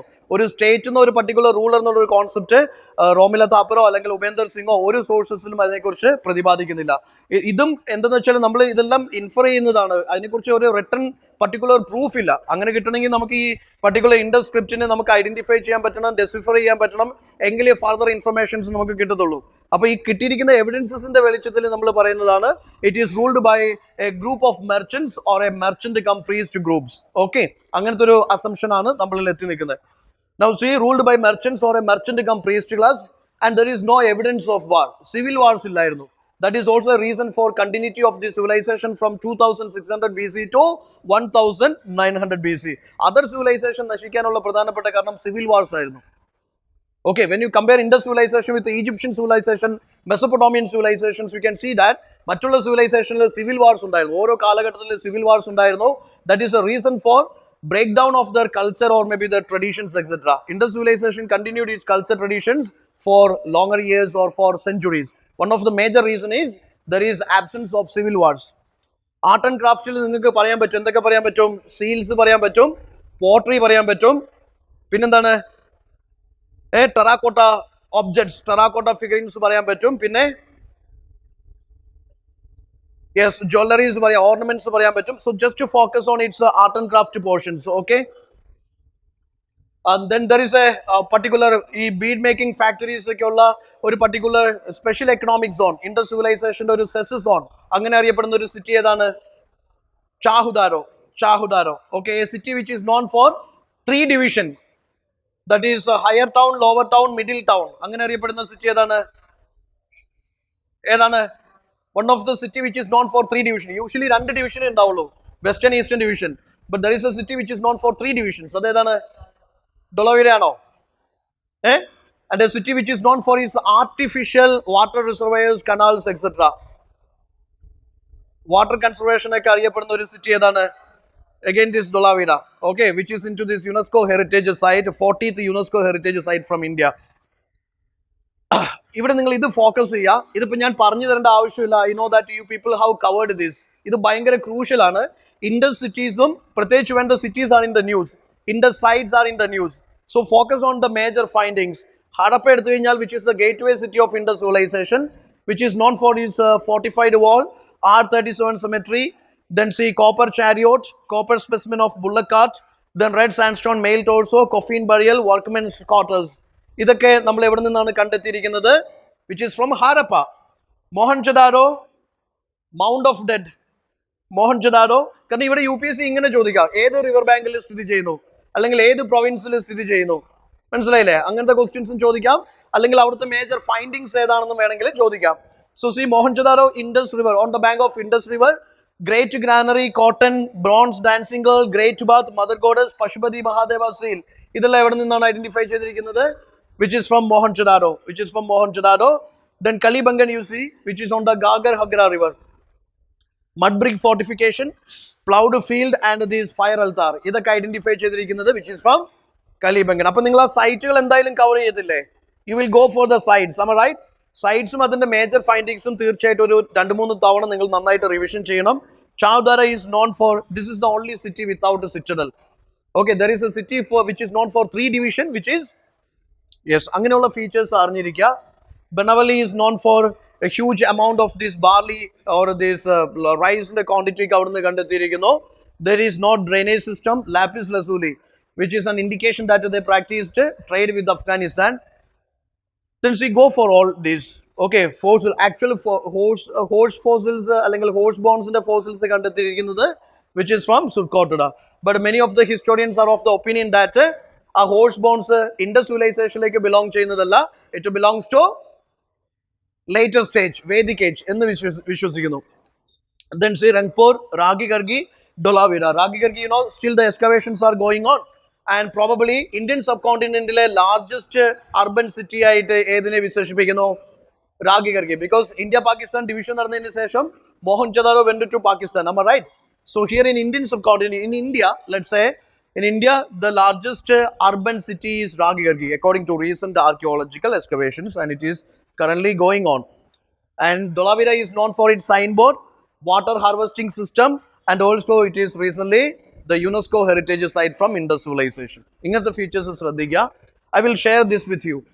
നിങ്ങൾ 2021 ചോദിച്ച question ഓർമ്മയില്ലേ? Which one of the following, 2021 which one of the following is not an Indus site? ശരിയല്ലേ? So you must have this idea. ഈ മാപ്പ് നിങ്ങളൊന്ന് cover ചെയ്യണം. I will share with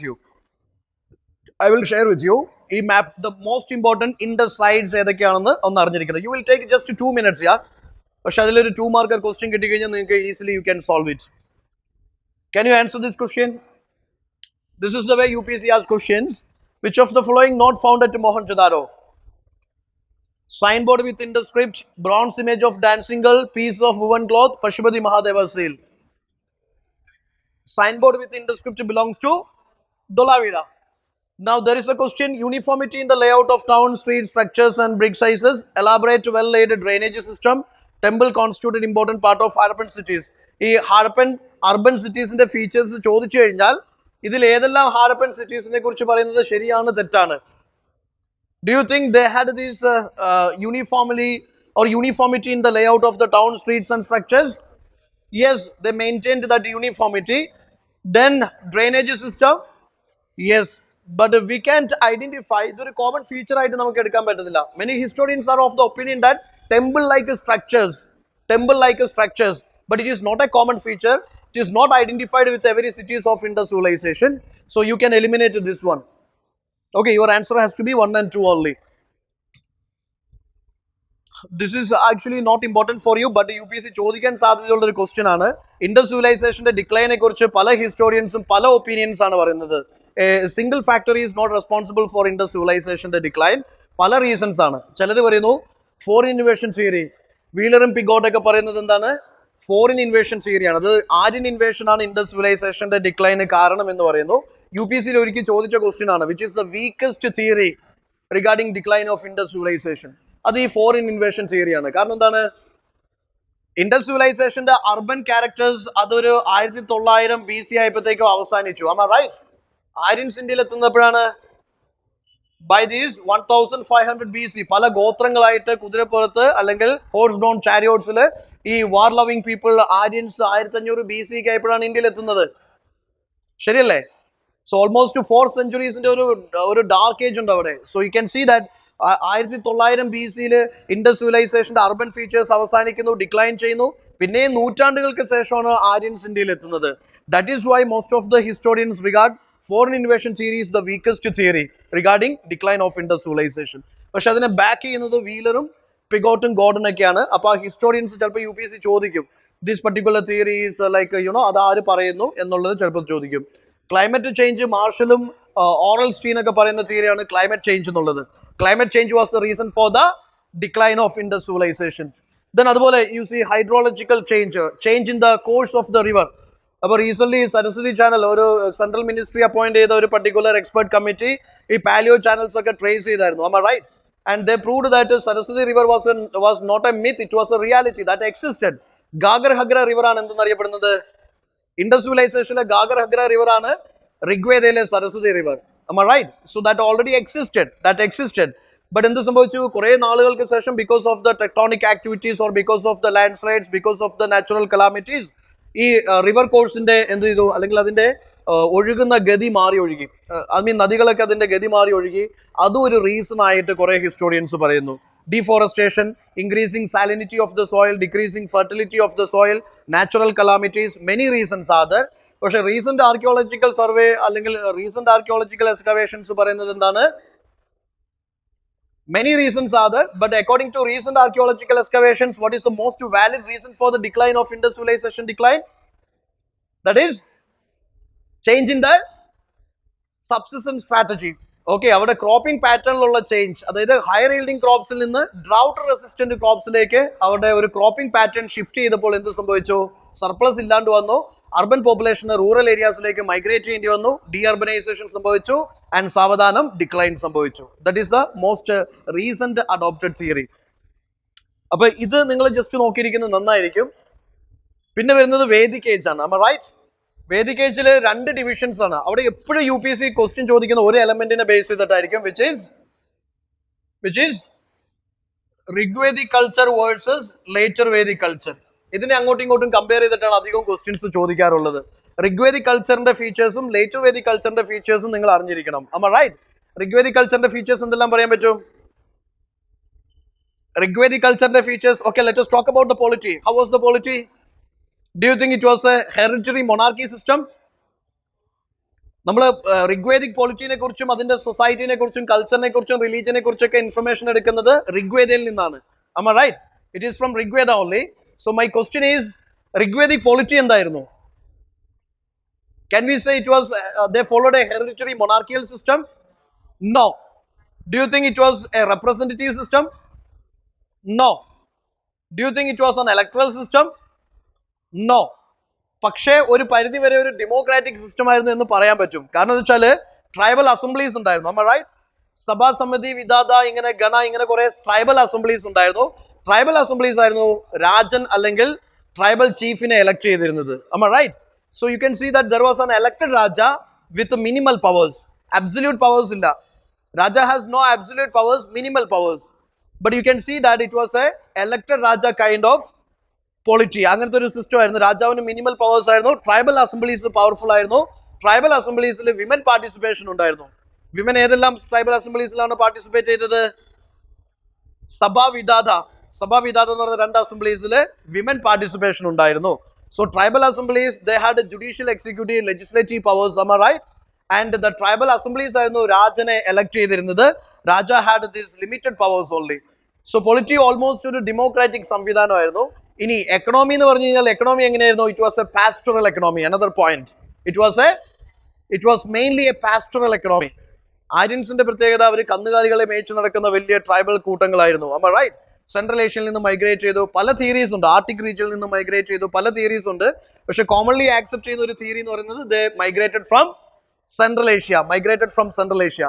So you see that cattle rearing, cattle breeding, that was their major occupation, and it was a pastoral economy. അതിനോടൊപ്പം തന്നെ അഗ്രികൾച്ചറും practice ചെയ്തിരുന്നു.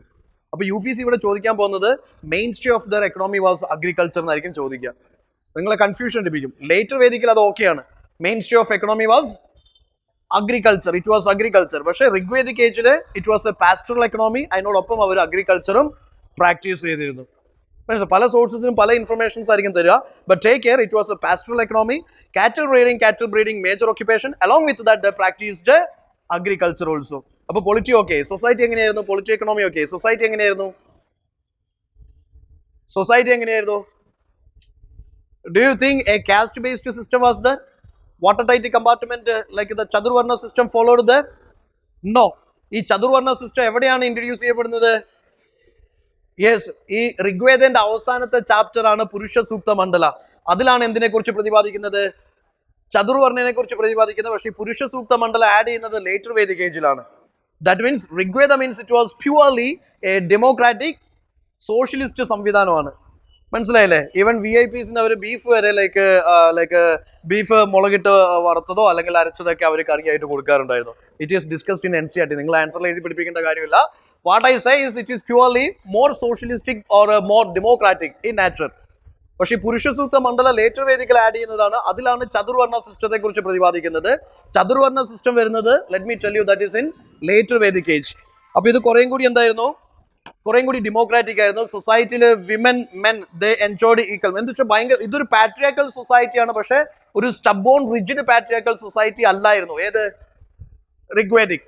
Now coming to religion, do you think they have temple worships? No temple worships, but they worship multiple gods. ഇവിടുത്തെ ഗോഡിന്റെ പ്രത്യേകത എന്താണ്?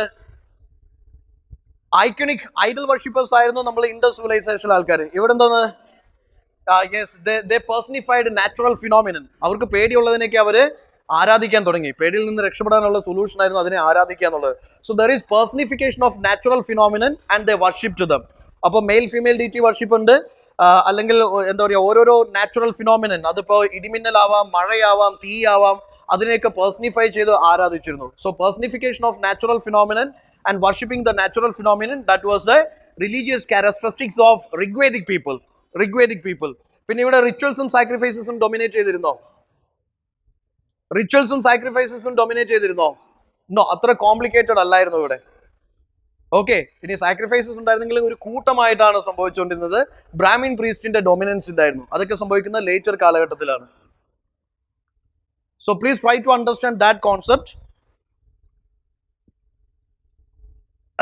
Now coming to, അപ്പോൾ ഇവിടെ നിങ്ങൾ focus ചെയ്യേണ്ട ഒരു element Rigvedic socio political economic cultural ലൈഫിനെ later Vedic socio political economic cultural ലൈഫായിട്ട് കമ്പയർ ചെയ്യണം.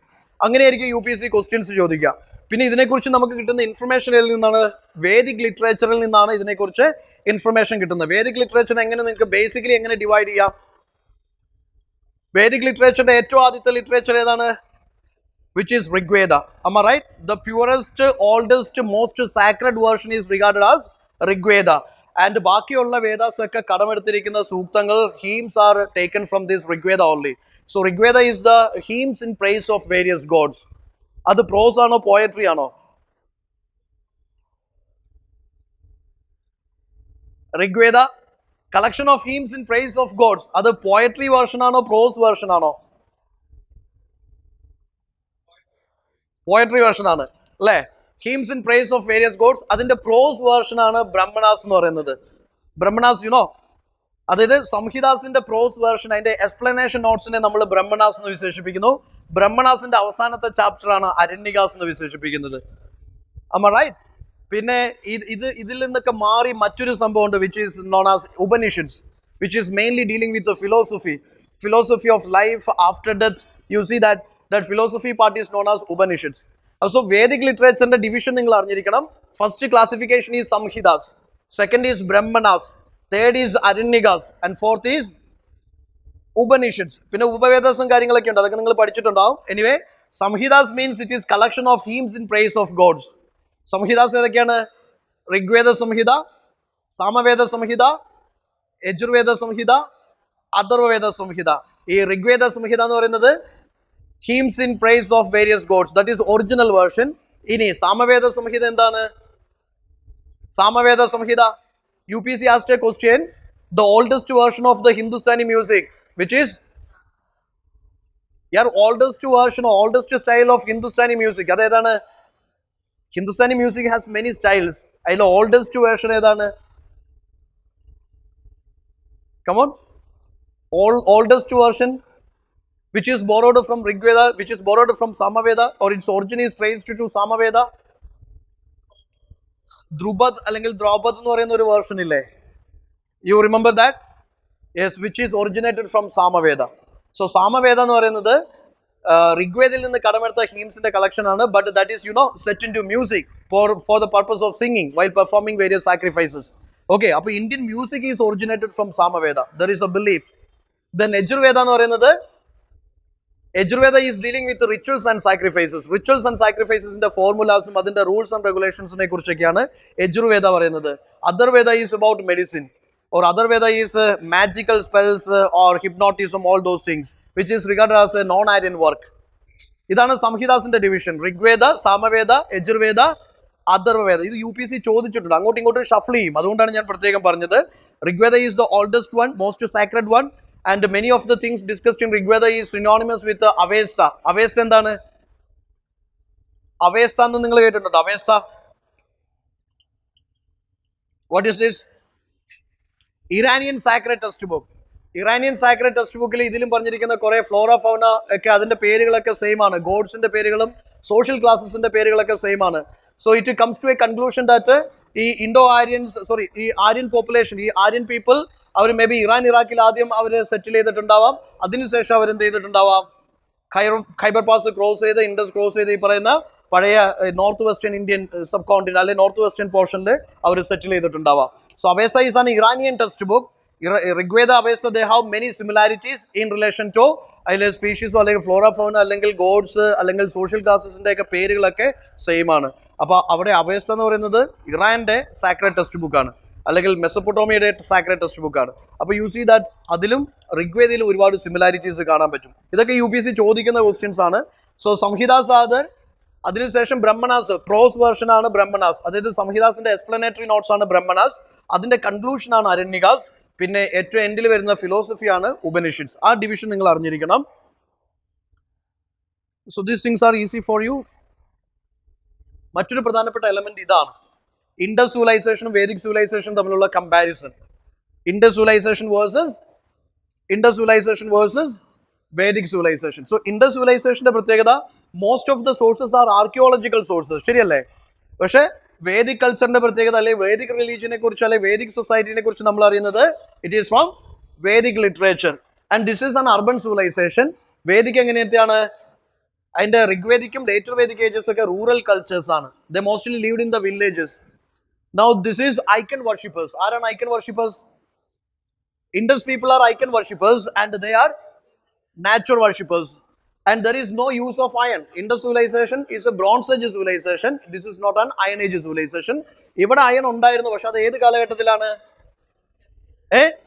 Later Vedic. Iron made its appearance in the Gangetic basins, which is in the later Vedic. Now see, ഇവിടെ കവും ഹോഴ്സും missing ആണ്. എവിടെ missing ആണ്? Indus civilization missing ആണ്. Here you can see it was a horse-centric civilization, Aryan civilization. Here you see these people know the art of writing, but it is not deciphered. ഇവിടെ എന്തുണ്ട്? These people were illiterate. അവർ സംസാരിച്ചിരുന്നു, അവർ Indo European language speakers, Sanskrit speakers ആയിരുന്നു എന്ന് നമുക്ക് assume ചെയ്യാം, infer ചെയ്യാം. But there is no proof of any written sources, written sources, because ഈ വേദിക് ലിറ്ററേച്ചർ ഒക്കെ ആദ്യം ഓറൽ ട്രഡീഷൻസ് ആയിരുന്നു. They are called shruti literature. Okay. Now, ഇവിടെ വിമന്റെ സ്റ്റാറ്റസ് എന്താണ്? Indus civilization, do you think women had a good status in Indus civilization? Yes, women enjoyed a good status in this Indus civilization, okay?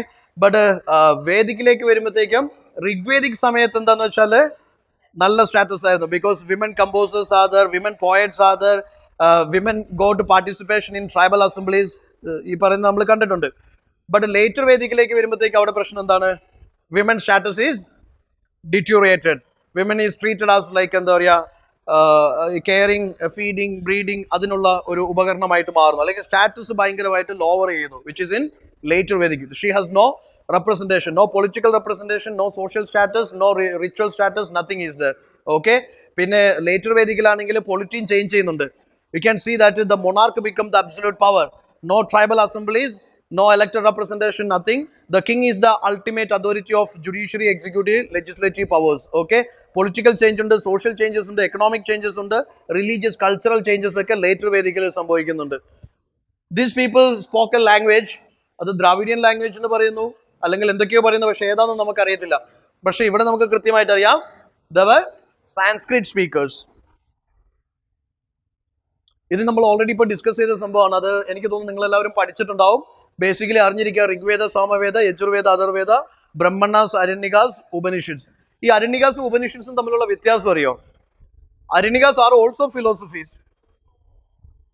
അരണ്യകാസും ഫിലോസഫിയാണ്, ഉപനിഷത്സും ഫിലോസഫിയാണ്. അങ്ങനെയാണെങ്കിൽ ഇവ തമ്മിലുള്ള വ്യത്യാസം എന്താണ്?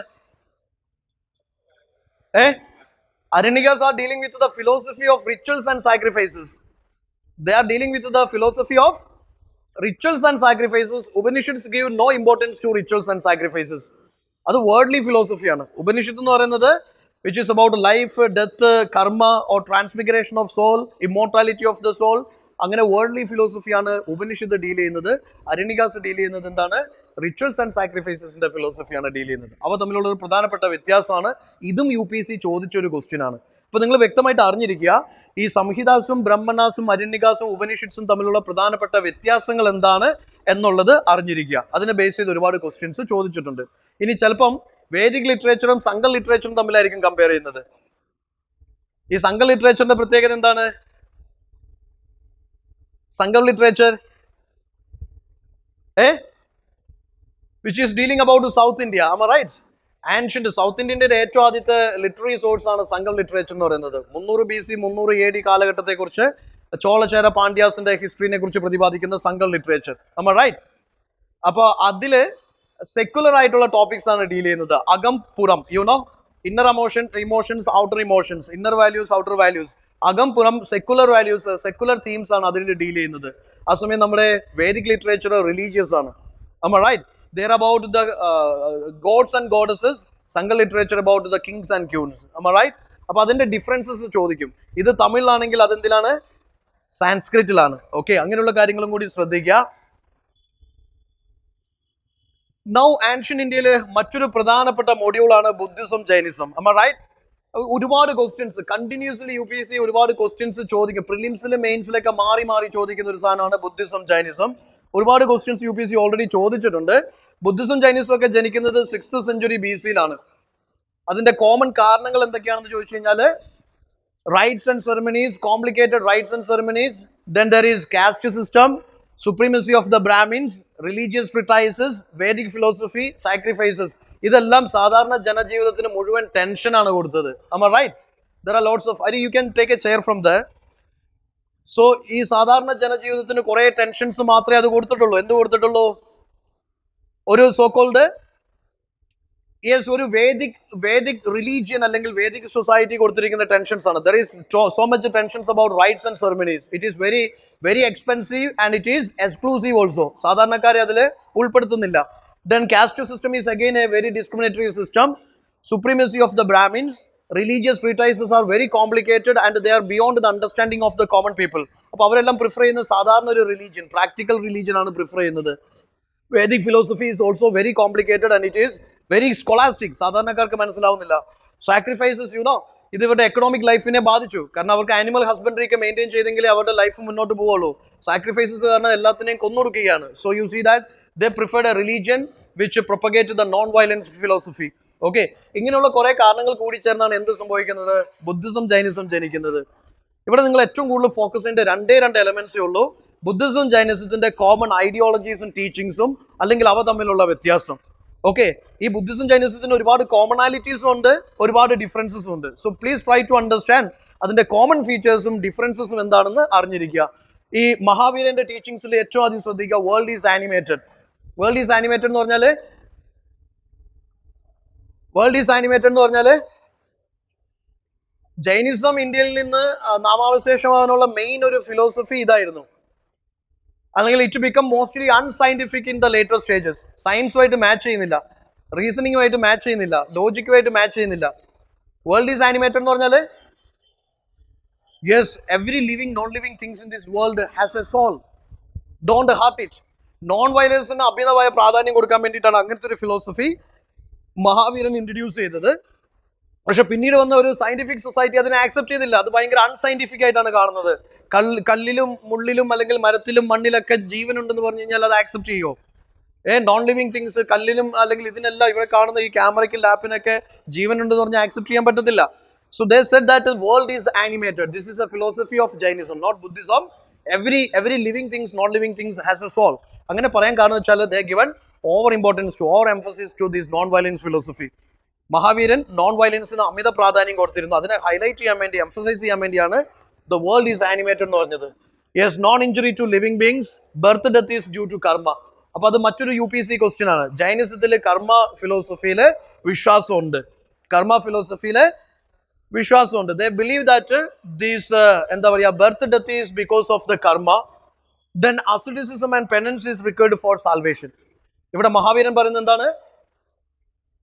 പറയുന്നത് extreme ascetic life is, നിങ്ങൾ സർവ്വതും ത്യജിക്കണം, എല്ലാ സംഭവങ്ങളും ത്യജിക്കണം, നിങ്ങൾ സ്വയം നിങ്ങളെ തന്നെ ടോർച്ചർ ചെയ്യണം. മനസ്സിലായില്ലേ? ഞാൻ അന്ന് പറഞ്ഞൊരു സ്റ്റോറി നിങ്ങൾക്ക് ഓർമ്മയുണ്ടാവും. മഹാവീരൻ, യെസ്, ഇവർ രണ്ടുപേരും ജനിച്ചത് റോയൽ ഫാമിലീസിലാണ്. എല്ലാ ലക്ഷറീസും എൻജോയ് ചെയ്ത മനുഷ്യരാണ്. കുറച്ച് കഴിഞ്ഞപ്പോഴത്തേക്കും ഈ വേൾഡ്ലി പ്ലഷേഴ്സ് ഒന്നും എറ്റേണൽ ഹാപ്പിനെസ് തരുന്നില്ലെന്ന് മനസ്സിലാക്കി ഇവർ എറ്റേണൽ ഹാപ്പിനെസ് തേടി യാത്രയായി. അതിൽ മഹാവീരൻ സർവ്വതും ത്യജിച്ചു, ഉടുത്തിരുന്ന തുണിയടക്കം ത്യജിച്ചു, ഘോരമായി തപസ് ചെയ്തു. അതിനൊക്കെ അവസാനമാണ് അദ്ദേഹത്തിന് സാൽവേഷൻ കിട്ടുന്നത്. അപ്പം മഹാവീരൻ followed extreme ascetic life. Both lay followers and monks and nuns, they must follow extreme ascetic life. Okay, അത് എല്ലാ സർവ്വതും ത്യജിച്ച് സ്വയം ശരീരത്തെ പീഡിപ്പിക്കുന്ന അല്ലെങ്കിൽ ടോർച്ചർ ചെയ്യുന്ന ഒരു അവസ്ഥയാണ്. കഴിക്കാണ്ട് സല്ലേഖന or സന്ധാര, that is the ultimate test of nirvana or ultimate test of this sacrifice. Okay, അപ്പോൾ you see that is fast unto death. അതാണ് സല്ലേഖന ഓർ സന്ധാര. രാജസ്ഥാൻ ഹൈക്കോർട്ട്സും സുപ്രീം കോർട്ട്സ് ഒക്കെ പിന്നെ അതിൽ ഇടപെട്ട കേസുകൾ ഉണ്ടായിട്ടുണ്ട്. Anyway, what I said is like birth and death is due to karma. Then extreme ascetic and austere life is required for salvation. Penance is required for salvation. Then she rejected the authority of the Vedas. Agreed the existence of God but lower than Jina. അപ്പോൾ അതൊരു വ്യത്യാസമാണ്. Buddhism Jainism compare ചെയ്യുമ്പോൾ നിങ്ങൾ ഒരു കാര്യം പ്രത്യേകം ശ്രദ്ധിക്കുക. ബുദ്ധിസത്തില് ഗൗതം ബുദ്ധ God എന്ന് പറയുന്ന ഒരു സംഭവത്തിന് യാതൊരു പ്രാധാന്യവും കൊടുത്തിട്ടില്ല. പക്ഷെ ജൈനിസത്തിൽ നിങ്ങൾക്ക് കാണാൻ പറ്റും മഹാവീരൻ എന്ത് പറയുന്നുണ്ട്? Existence of the god is okay. പുള്ളി കംപ്ലീറ്റ് റിജക്ട് ചെയ്യുന്നില്ല. പക്ഷെ ഒരു കാര്യം പറയുന്നുണ്ട്, Tirthankaras are superior than god. Okay, ജൈനിസത്തിൽ 24 തീർത്ഥങ്കരന്മാരിൽ വിശ്വാസം ഉണ്ട് അല്ലെ. ഏറ്റവും അവസാനത്തെ തീർത്ഥങ്കരനാണ് ആരെന്ന് പറയുന്നത് വർദ്ധമാന മഹാവീരൻ. ഫസ്റ്റ് തീർത്ഥങ്കരനാരായിരുന്നു? ഋഷദേവ്. അദ്ദേഹത്തിന്റെ മകനായിരുന്നു Rajamouli Bahubali. Okay, Bahubali was the son of Rishadev. ബാഹുബലിന്റെ സ്റ്റാച്ചു ആണ് എവിടെയുള്ളത്? Karnataka Sravana Balagola. Ella 12 വർഷം കൂടുമ്പോൾ അവിടെ ഒരു ceremony conduct ചെയ്യും, which is a UPC question. What is that ceremony called? Mahamastabhisheka ceremony. Okay, അത് ആരെ സെലിബ്രേറ്റ് ചെയ്യുന്നു അല്ലെങ്കിൽ ആരെ ബഹുമാനിക്കുന്നതിന്റെ ഭാഗമായിട്ടാണ് Baahubali. Okay, Bahubali was the son of Rishadev. Rishadev was the first Tirthankara and last Tirthankara was Vardhamana Mahavira, and most important Tirthankara is Vardhamana Mahavira. So, Jainismത്തിന്റെ founder Vardhamana Mahavira അല്ല, ബുദ്ധിസത്തിന്റെ founder Gautam ബുദ്ധയാണ്. ഇവർ രണ്ടുപേരും contemporaries ആയിരുന്നു. ഇതൊക്കെ UPC എടുത്തിട്ട ഓരോരോ statements ആണ്. Okay, രണ്ടുപേരും ഒരേ കാലഘട്ടത്തിൽ ജീവിച്ചിരുന്ന ആൾക്കാരാണ്. പക്ഷേ വർദ്ധമന മഹാവീരൻ ഫൗണ്ടർ ആയിരുന്നില്ല. അതേസമയം ഗൗതം ബുദ്ധൻ ആരായിരുന്നു? ഗൗതം ബുദ്ധൻ ബുദ്ധിസത്തിന്റെ ഫൗണ്ടർ ആയിരുന്നു. ഇവർ തമ്മിൽ വ്യത്യാസമുണ്ട്. ഒരാൾ പറയുന്നത് നിർവാണ അച്ചീവ് ചെയ്യാൻ വേണ്ടിയിട്ട്, മോക്ഷം കിട്ടാൻ വേണ്ടി എക്സ്ട്രീം അസറ്റിക് ലൈഫ് ഫോളോ ചെയ്യൂ, മാക്സിമം നിങ്ങൾ സഹിച്ച് മരിക്കൂ, എന്നാൽ സാൽവേഷൻ കിട്ടും. പക്ഷെ ഗൗതം ബുദ്ധൻ പറയുന്നത് എന്താണ്? അങ്ങോട്ടേക്ക് പോകേണ്ട ആവശ്യമില്ല, പരലോകം പോകേണ്ട ആവശ്യമില്ല, ഈ ലൈഫിൽ തന്നെ നിങ്ങൾക്ക് സാൽവേഷൻ കിട്ടും, മിഡിൽ പാത്ത് ഫോളോ ചെയ്താൽ മതി. ഈ ഫോളോ മിഡിൽ പാത്ത്, അതാണ് ബുദ്ധന്റെ ഒരു philosophy. Now see, he had a faith in transmigration of soul. So Jainism transmigration of the സോളിലും ഇമ്മോർട്ടാലിറ്റി ഓഫ് ദ സോളിലൊക്കെ വിശ്വസിക്കുന്നുണ്ട്, പക്ഷെ ബുദ്ധിസം വിശ്വസിക്കുന്നില്ല. അപ്പൊ ഇവ തമ്മിലുള്ള ബേസിക് ഡിഫറൻസസ് എന്ന് പറയുന്നത്, യെസ്, ജൈനിസം ആൻഡ് ബുദ്ധിസം നിങ്ങൾ എടുക്കുകയാണെങ്കിൽ, കമ്പയർ ചെയ്യുകയാണെങ്കിൽ അതിന്റെ ബേസിക് ഡിഫറൻസ് പറയാൻ പറ്റുന്നത്, സി ദേ followed extreme methods four salvation. Acetic penance ഇങ്ങനെയുള്ള സംഭവങ്ങളൊക്കെ ചെയ്തു പോയെങ്കിലേ നിങ്ങൾക്ക് സാൽവേഷൻ കിട്ടുള്ളൂ. ബുദ്ധൻ says you follow A middle path. You follow a middle path, which is known as Ashtanga Marga or Ashtangiga Marga, 8-fold path. 8 virtues ഉണ്ട്, അത് follow ചെയ്താൽ മതി എന്ന് പറയുന്നു. ഓക്കെ, ഇവിടെ പറയുന്നത് വെച്ചാൽ there is immortal, soul is immortal. Okay, ഇവിടെ പറയുന്നത് soul is immortal. ബുദ്ധൻ പറയുന്നത് everything is subject to change. ഇവിടെ ഒന്നും സ്ഥിരമായിട്ട് നിൽക്കുന്നില്ല, everything is subject to, എല്ലാം there is law of impermanence. Nothing is permanent here, everything is subject to change. Even change is also subject to change. മനസ്സിലായില്ലേ? അപ്പൊ ബുദ്ധൻ പറയുന്ന കുറേം കൂടി സയന്റിഫിക് ആയിട്ടുള്ള കാര്യങ്ങളാണ്. He says ഇവിടെ ഒന്നും പെർമനന്റ് അല്ല, everything is subject to change. And here again you see, Jainism believes in gods. ഗോഡ്സിനെ മുഴുവനായിട്ട് തള്ളിക്കളയുന്നില്ല. But here Buddha has no importance to God. No importance to gods. മനസ്സിലായില്ലേ? Again you see that ജൈനിസത്തിലെ പ്രശ്നം എന്താണെന്ന് വെച്ചാൽ, Jainism says,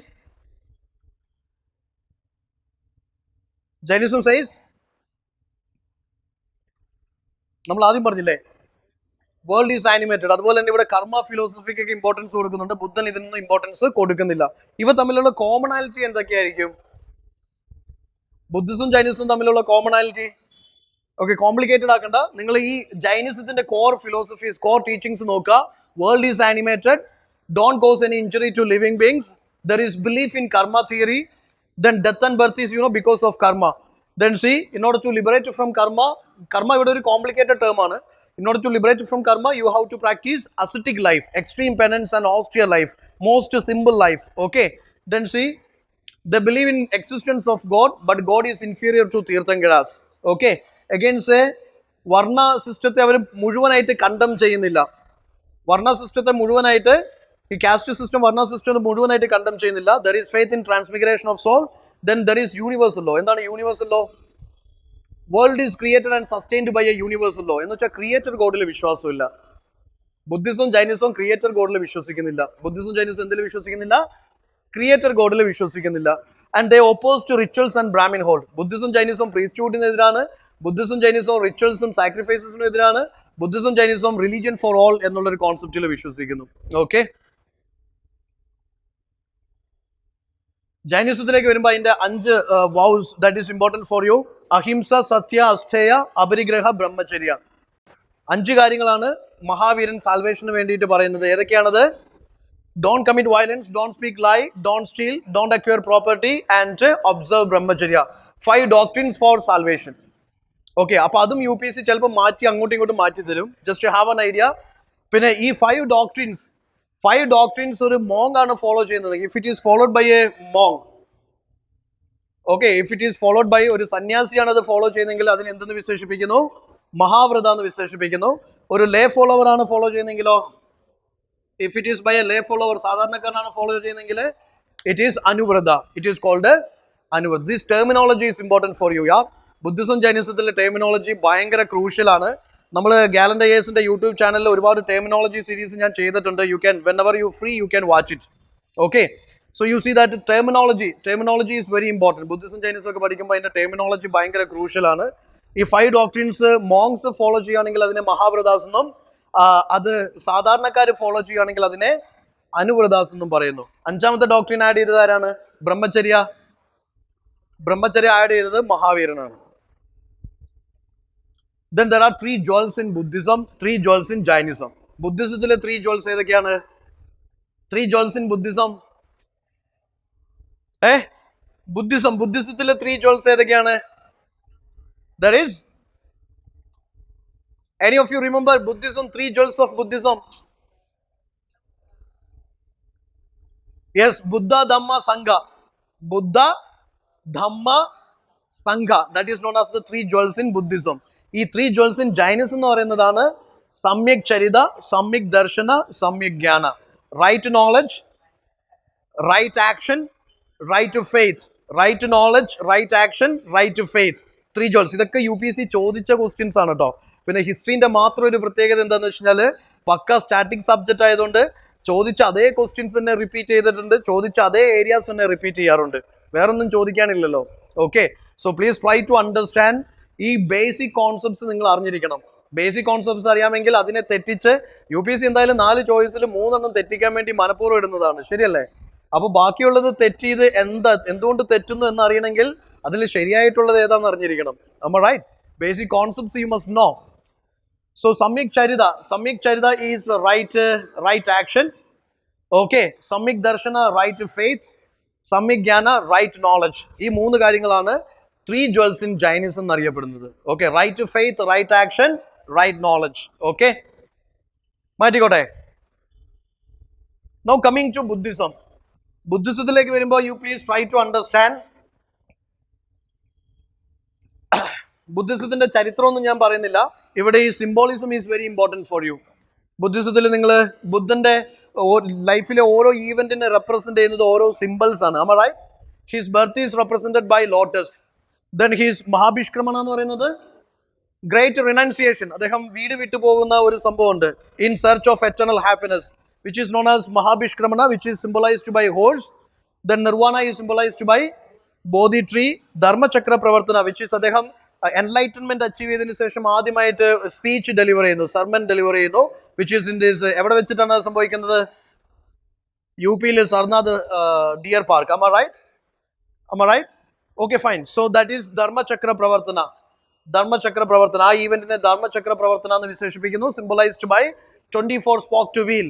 Okay, then മഹാപരിനിർവാണ അല്ലെങ്കിൽ മഹാപരിനിബാന എന്ന് പറയുന്നത് death of Buddha is symbolized by stupa. ഇത് മാച്ച് ചെയ്ത പേരിൽ UPSC ചോദിച്ചിട്ടുണ്ട്, ചോദിക്കാറുണ്ട്.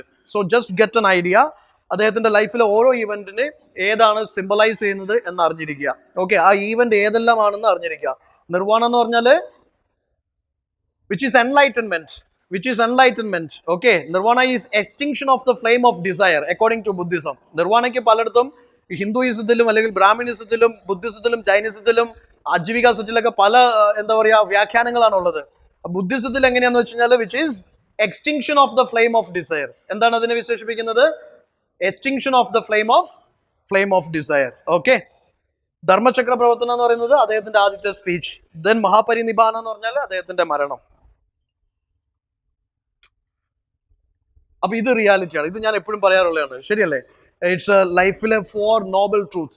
ഇത് കറണ്ട് ലൈഫുമായിട്ട് നമുക്ക് പ്രാക്ടിക്കൽ ലൈഫുമായിട്ട് സിങ്ക് ചെയ്യാൻ പറ്റുന്ന ഒരു സാധനമാണ്, ശരിയല്ലേ? അദ്ദേഹം പറയുന്നത് വെച്ചാൽ 4 പ്രധാനപ്പെട്ട നോബൽ ട്രൂത്ത് ആണ് പറയുന്നത്. ഫസ്റ്റ് ട്രൂത്ത് എന്താണ്? Life is full of sorrows. ഞാൻ എപ്പോഴും പറയാറുണ്ട്, നമ്മൾ ഇൻസ്റ്റയിലോ ഫേസ്ബുക്കിലൊക്കെ മരത്തിൽ തൂങ്ങിയാടുന്നതോ പാറയിൽ നിന്ന് എടുത്ത് ചാടുന്നതോ സെൽഫി എടുത്തിട്ട് നമ്മൾ എന്ത് ചെയ്യും? അത് വൈറലാവുമെന്ന് വിചാരിച്ചുകൊണ്ട് എടുത്ത് ഇൻസ്റ്റയിൽ സ്റ്റോറി ഇടും അല്ലെങ്കിൽ പോസ്റ്റ് ഇടും. അതിന് ഒരു ലൈക്കും ഷെയർ പോലും കിട്ടുന്നില്ല. അപ്പോൾ നമുക്ക് വിഷമം വരും. Right? So that is what Buddha says. The reason for the sorrow is desire. World is full of sorrows. അവിടെ ടെൻഷൻ, ഇവിടെ ടെൻഷൻ, ആ ടെൻഷൻ, ഈ tension, prelims cut off cross ചെയ്യോ ഇല്ലയോ എന്നുള്ള ടെൻഷൻ, ഇത് മുഴുവൻ പഠിച്ചു കഴിയോ എന്നുള്ള tension, lots of tensions are there. So the thing is, world is full of sorrows. Reason for the sorrow is desire. And how to end your sorrows? Sorrows അവസാനിപ്പിക്കാൻ എന്ത് ചെയ്യണം? ആദ്യം ഈ ഡിസയർ എന്നുള്ള എലമെന്റ് അവസാനം, അല്ലെങ്കിൽ ഡിസയറിനെ കോൺകർ ചെയ്യാൻ പറ്റണം, അതിന്റെ മേലെ ക്രോസ് ചെയ്യാൻ പറ്റണം. So end your sorrows. To remove your sorrows, you must stop desiring, for which you follow middle path. അപ്പോൾ ഇത് ഭയങ്കര ലോജിക്കൽ ആയിട്ടുള്ള പ്രാക്ടിക്കൽ ആയിട്ടുള്ള ഒരു സൊല്യൂഷൻ ആണ് ബുദ്ധൻ കൊടുക്കുന്നത്. That's why it become so universal. അപ്പൊ അവിടെ വേറൊരു ക്വസ്റ്റ്യൻ കൂടി UPSC ചോദിച്ചിട്ടുണ്ട്. ഫോറിനേഴ്സിനൊക്കെ ബുദ്ധിസം എംബ്രേസ് ചെയ്യാനുള്ള ഒരു കാരണം എന്താണെന്ന് ചോദിച്ചിട്ടുണ്ട്. എന്റെ കാരണം എന്താണ്?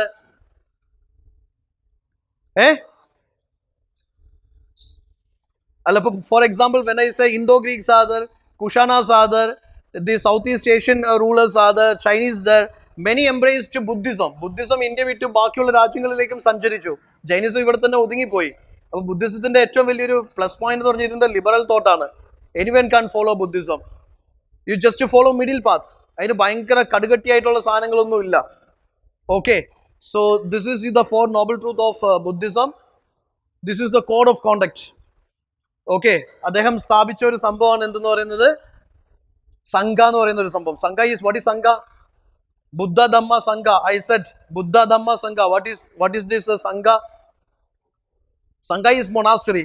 ബുദ്ധിസ്റ്റ് മൊണാസ്റ്ററി ആണ് എന്തെന്ന് പറയുന്നത് സംഘ. അവിടെ വിമനും മെന്നും എല്ലാം അഡ്മിറ്റഡ് ആണ്, എല്ലാവരെയും അഡ്മിറ്റ് ചെയ്യും. മനസ്സിലായില്ലേ? പക്ഷെ അവിടെ ബുദ്ധൻ കുറച്ച് റൂൾസ് വെച്ചിരുന്നു. ആദ്യം മെന്നിനെ മാത്രം അഡ്മിറ്റ് ചെയ്തു. പിന്നെ അദ്ദേഹത്തിന്റെ ഏറ്റവും ഫേവറേറ്റ് ശിഷ്യനായുള്ള ആനന്ദൻ പറഞ്ഞു അവിടെ വിമനെയും കൂടി അഡ്മിറ്റ് ചെയ്യണമെന്ന് പറഞ്ഞു. അപ്പം ഗൗതം ബുദ്ധ പറഞ്ഞു ഓക്കെ ആനന്ദ, നമുക്ക് എന്ത് ചെയ്യാം, വിമനെ അഡ്മിറ്റ് ചെയ്യാം. പക്ഷെ ഒരു കാര്യം ഞാൻ നിനക്ക് എഴുതി തരാം, ഞാനിതൊരു 10,000 വർഷം മുന്നോട്ട് പോകണം എന്നാണ് ആഗ്രഹിക്കുന്നത്. പക്ഷെ ഈ ഒരു ഒറ്റ കാരണം കൊണ്ട് 500 വർഷങ്ങൾക്ക് ശേഷം ഇതിന് ഷട്ടർ ഇടും. മനസ്സിലായില്ലേ? അപ്പൊ അത് തന്നെയാണ് പിന്നെ സംഭവിച്ചത്. മൊണാസ്ട്രി എന്ന് പറഞ്ഞാൽ ഭയങ്കര ഉടായ്പിന്റെ കേന്ദ്രമായിട്ട് മാറി. മനസ്സിലായില്ലേ? So what I said is like അവിടെ ഒരു കോഡ് ഓഫ് കോണ്ടക്ട് കൊടുത്തു. See the people must follow these five rules. What are they? Don't take property of others. പിന്നെ അത് മാത്രമേ ഉണ്ടായിരുന്നുള്ളൂ. They started receiving bribes, gift and all things from these like rulers and these what is called sponsors and all. Okay, don't commit violence, don't use intoxicants, don't lie, don't indulge in corrupt practices. പക്ഷെ ബുദ്ധൻ പറഞ്ഞതിന് വിപരീതമായിട്ടാണ് പിന്നെല്ലാം സംഭവിച്ചത്. That is a reason for decline of Buddhism, one of the reason. Okay, ബുദ്ധൻ പഠിപ്പിച്ച ബുദ്ധന്റെ main philosophies you try to understand. Ultimate aim is nirvana. ഇവിടെ നിർവാണ എന്ന് പറയുന്ന കോൺസെപ്റ്റ് എന്താണ്? ഇതൊരു UPSC ക്വസ്റ്റ്യൻ ആണ് കേട്ടോ. UPSC ചോദിച്ചൊരു ക്വസ്റ്റ്യൻ ആണ്, what is nirvana according to Buddhism? Extinction of the flame of desire. That is what nirvana according to Buddhism. ഇവിടെ കർമ്മ എന്ന് പറയുന്നത് ഒരു പ്രാക്ടിക്കൽ നോം മാത്രമാണ്. അതിന് ഭയങ്കര ഫിലോസഫിക്കൽ കോംപ്ലിക്കേറ്റഡ് ആയിട്ടുള്ള എന്താ പറയുക ഇന്റർപ്രിട്ടേഷൻസ് ഒന്നുമില്ല. Just it is just your actions. Your action will decide your result. If you do good, you will get good results. If you do bad, you will get bad results. That's it. Complicated ആക്കുന്നില്ല. No rituals and ceremonies. Rituals and ceremonies ഒന്നും desire end ചെയ്യത്തില്ല, sorrows end ചെയ്യത്തില്ല. Then say, lead a moral life. Law of impermanence. അത് ഏതിലാണ്? ജൈനിസത്തിലാണോ ബുദ്ധിസത്തിലാണോ? Law of impermanence, which is Buddhism. Everything is subject to change.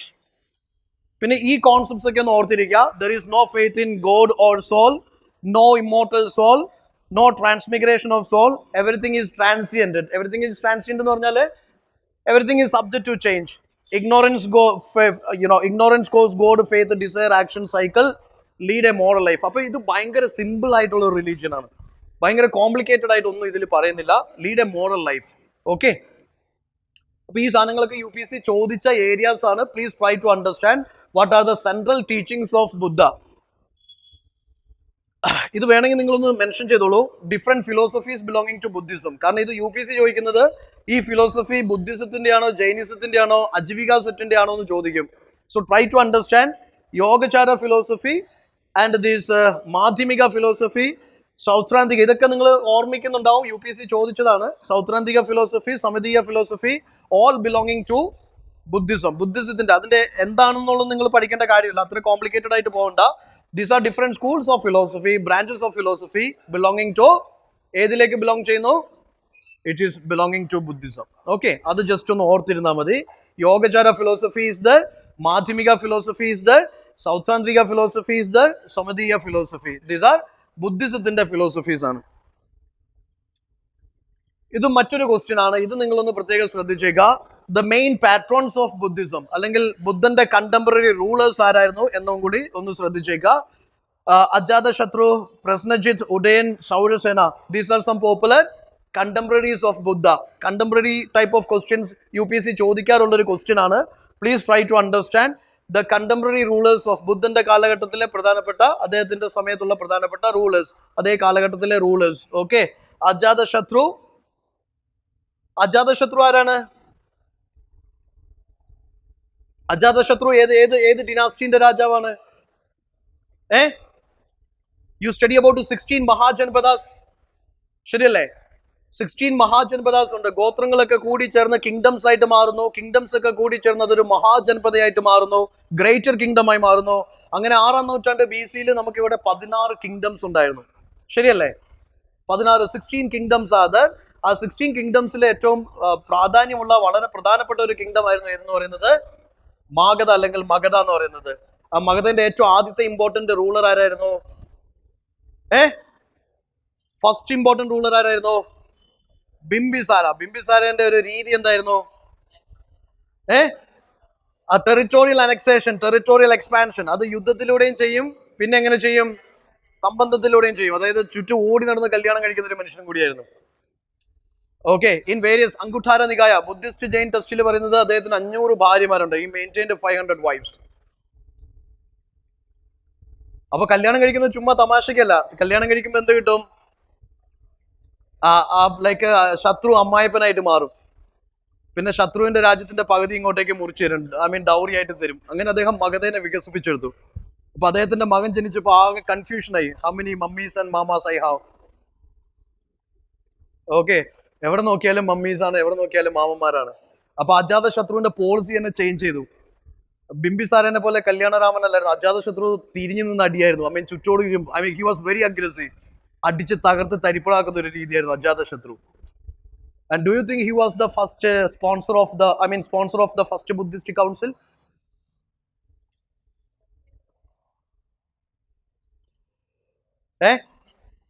Yes, he was the sponsor of the first Buddhist council. Second Buddhist council ന്റെ sponsor ആരായിരുന്നു? കാലശോക. ഈ മഗധന്റെ തന്നെ മറ്റൊരു രാജാവായ കാലശോകനായിരുന്നു സെക്കൻഡ് ബുദ്ധിസ്റ്റ് കൗൺസിലിന്റെ സ്പോൺസർ. 3ാമത്തെ ബുദ്ധിസ്റ്റ് കൗൺസിലിന്റെ സ്പോൺസർ ആരാണ്? Ashoka the great, Mauryan ruler. 4ാമത്തെ Buddhist council which is Kanishka, Kushana ruler Kanishka. അപ്പൊ ബുദ്ധിസ്റ്റ് കൗൺസിൽസ് ഇതും കൂടി ഒന്ന് റിലേറ്റ് ചെയ്തേക്കണം. Buddhist councils important for you. ആദ്യത്തെ സ്പോൺസർ അജാതശത്രു, 2ാമത്തെ കൗൺസിലിന്റെ സ്പോൺസർ കാലശോക, 3ാമത്തെ അശോക ദ ഗ്രേറ്റ്, 4ാമത്തതിന്റെ കനിഷ്ക. ഇനി 1ാമത്തത് നടന്നത് രാജഗൃഹയിൽ വെച്ച് അല്ലെങ്കിൽ രാജഗീറിൽ വെച്ച്, 2ാമത്തെ കൗൺസിൽ വൈശാലിയിൽ വെച്ച്, 3ാമത്തത് പടലിപുത്രയിൽ വെച്ച്, 4ാമത്തത് കാശ്മീരിൽ വെച്ചിട്ട്. ഓക്കെ, ഇനി ഒരു കാര്യം കൂടിയുണ്ട്. ഓരോ കൗൺസിലിന്റെയും ചെയർമാൻ ആരാണെന്നുള്ളത് നോക്കിയിരിക്കണം. ഫസ്റ്റ് കൗൺസിലിന്റെ ചെയർമാൻ ആരായിരുന്നു? മഹാകശിപ എന്ന് പറയുന്ന ബുദ്ധിസ്റ്റ് മോങ് ആയിരുന്നു മഹാകശിപ. 2ാമത്തെ ചെയർമാൻ സബഗാമി, 3ാമത്തെ മൊഹലിപുട്ട ടിസ എന്ന് പറയുന്നത് ഒരു ബുദ്ധിസ്റ്റ് മോങ് ആയിരുന്നു. 4ാമത്തെ വസുമിത്രേന്റെ അസിസ്റ്റന്റ് ആരായിരുന്നു? അശ്വഘോഷനും ആയിരുന്നു. ഇനി ഇവിടെ UPSC ചോദിക്കുന്ന മറ്റൊരു ക്വസ്റ്റ്യൻ, ഈ ഓരോ കൗൺസിലിന്റെ ഔട്ട്കം എന്തായിരുന്നു, റിസൾട്ട് എന്തായിരുന്നു? ഫസ്റ്റ് കൗൺസിൽ എന്തിനാണ് നടത്തിയത്? ബുദ്ധൻ മരിച്ചതിന് ശേഷം ബുദ്ധൻ പഠിപ്പിച്ച സാധനങ്ങളൊക്കെ കോഡിഫൈ ചെയ്യാൻ വേണ്ടിയിട്ട്, അതിനെയൊക്കെ കോഡിഫൈ ചെയ്യാൻ, ബുദ്ധന്റെ ടീച്ചിങ്സിനെയൊക്കെ കോഡിഫൈ ചെയ്യാൻ വേണ്ടിയിട്ടാണ് ആദ്യത്തെ കൗൺസിൽ നടക്കുന്നത്. 2ാമത്തെ കൗൺസിലിന്റെ ഉദ്ദേശം എന്തായിരുന്നു? ഞാൻ പറഞ്ഞില്ലേ, ഈ സംഖ്യയില് ലൈക്ക് മോങ്സ് തമ്മിൽ അങ്ങോട്ടും ഇങ്ങോട്ടും അടിയിടിയായി, തൊഴിയൊക്കെയായി. ഓക്കെ, മേലേക്ക് തുപ്പി കളിക്കുന്നു, താഴേക്ക് ചവിട്ടുന്നു, ഫുൾ പ്രോബ്ലംസ് ആയി. അപ്പൊ എന്താ വെച്ച് കഴിഞ്ഞാല് you can see that second കൗൺസിലിന്റെ പ്രശ്നം എന്താണെന്ന് വെച്ചാല് ഈ ബുദ്ധിസ്റ്റ് മോങ്സ് തമ്മിൽ അങ്ങോട്ടും ഇങ്ങോട്ടും അടിയായി, റൂൾസിനെ കുറിച്ച് അടിയായപ്പോൾ അത് പരിഹരിക്കാൻ വേണ്ടിയിട്ടാണ് 2ാമത്തെ കൗൺസിൽ നടന്നത്. പക്ഷേ കഷ്ടകാലത്ത് നിന്ന് അത് അടിച്ച് പിരിഞ്ഞു. യു സീ ദാറ്റ് ആദ്യമായിട്ട് ബുദ്ധിസ്റ്റ് സംഘ ഡിവൈഡഡ് ആയി. യു ക്യാൻ സീ ദാറ്റ് അവിടെ ശ്രാവിരവധ, മഹാസംഘിക, സ്രവസ്തിവധ എന്നൊക്കെ പറയുന്ന കുറെ ഗ്രൂപ്പുകൾ ഉണ്ടായി. These terminology is also important for you. അത് ജൈനിസം അല്ല, ബുദ്ധിസവുമായി ബന്ധപ്പെട്ട ടെർമിനോളജിയാണ്.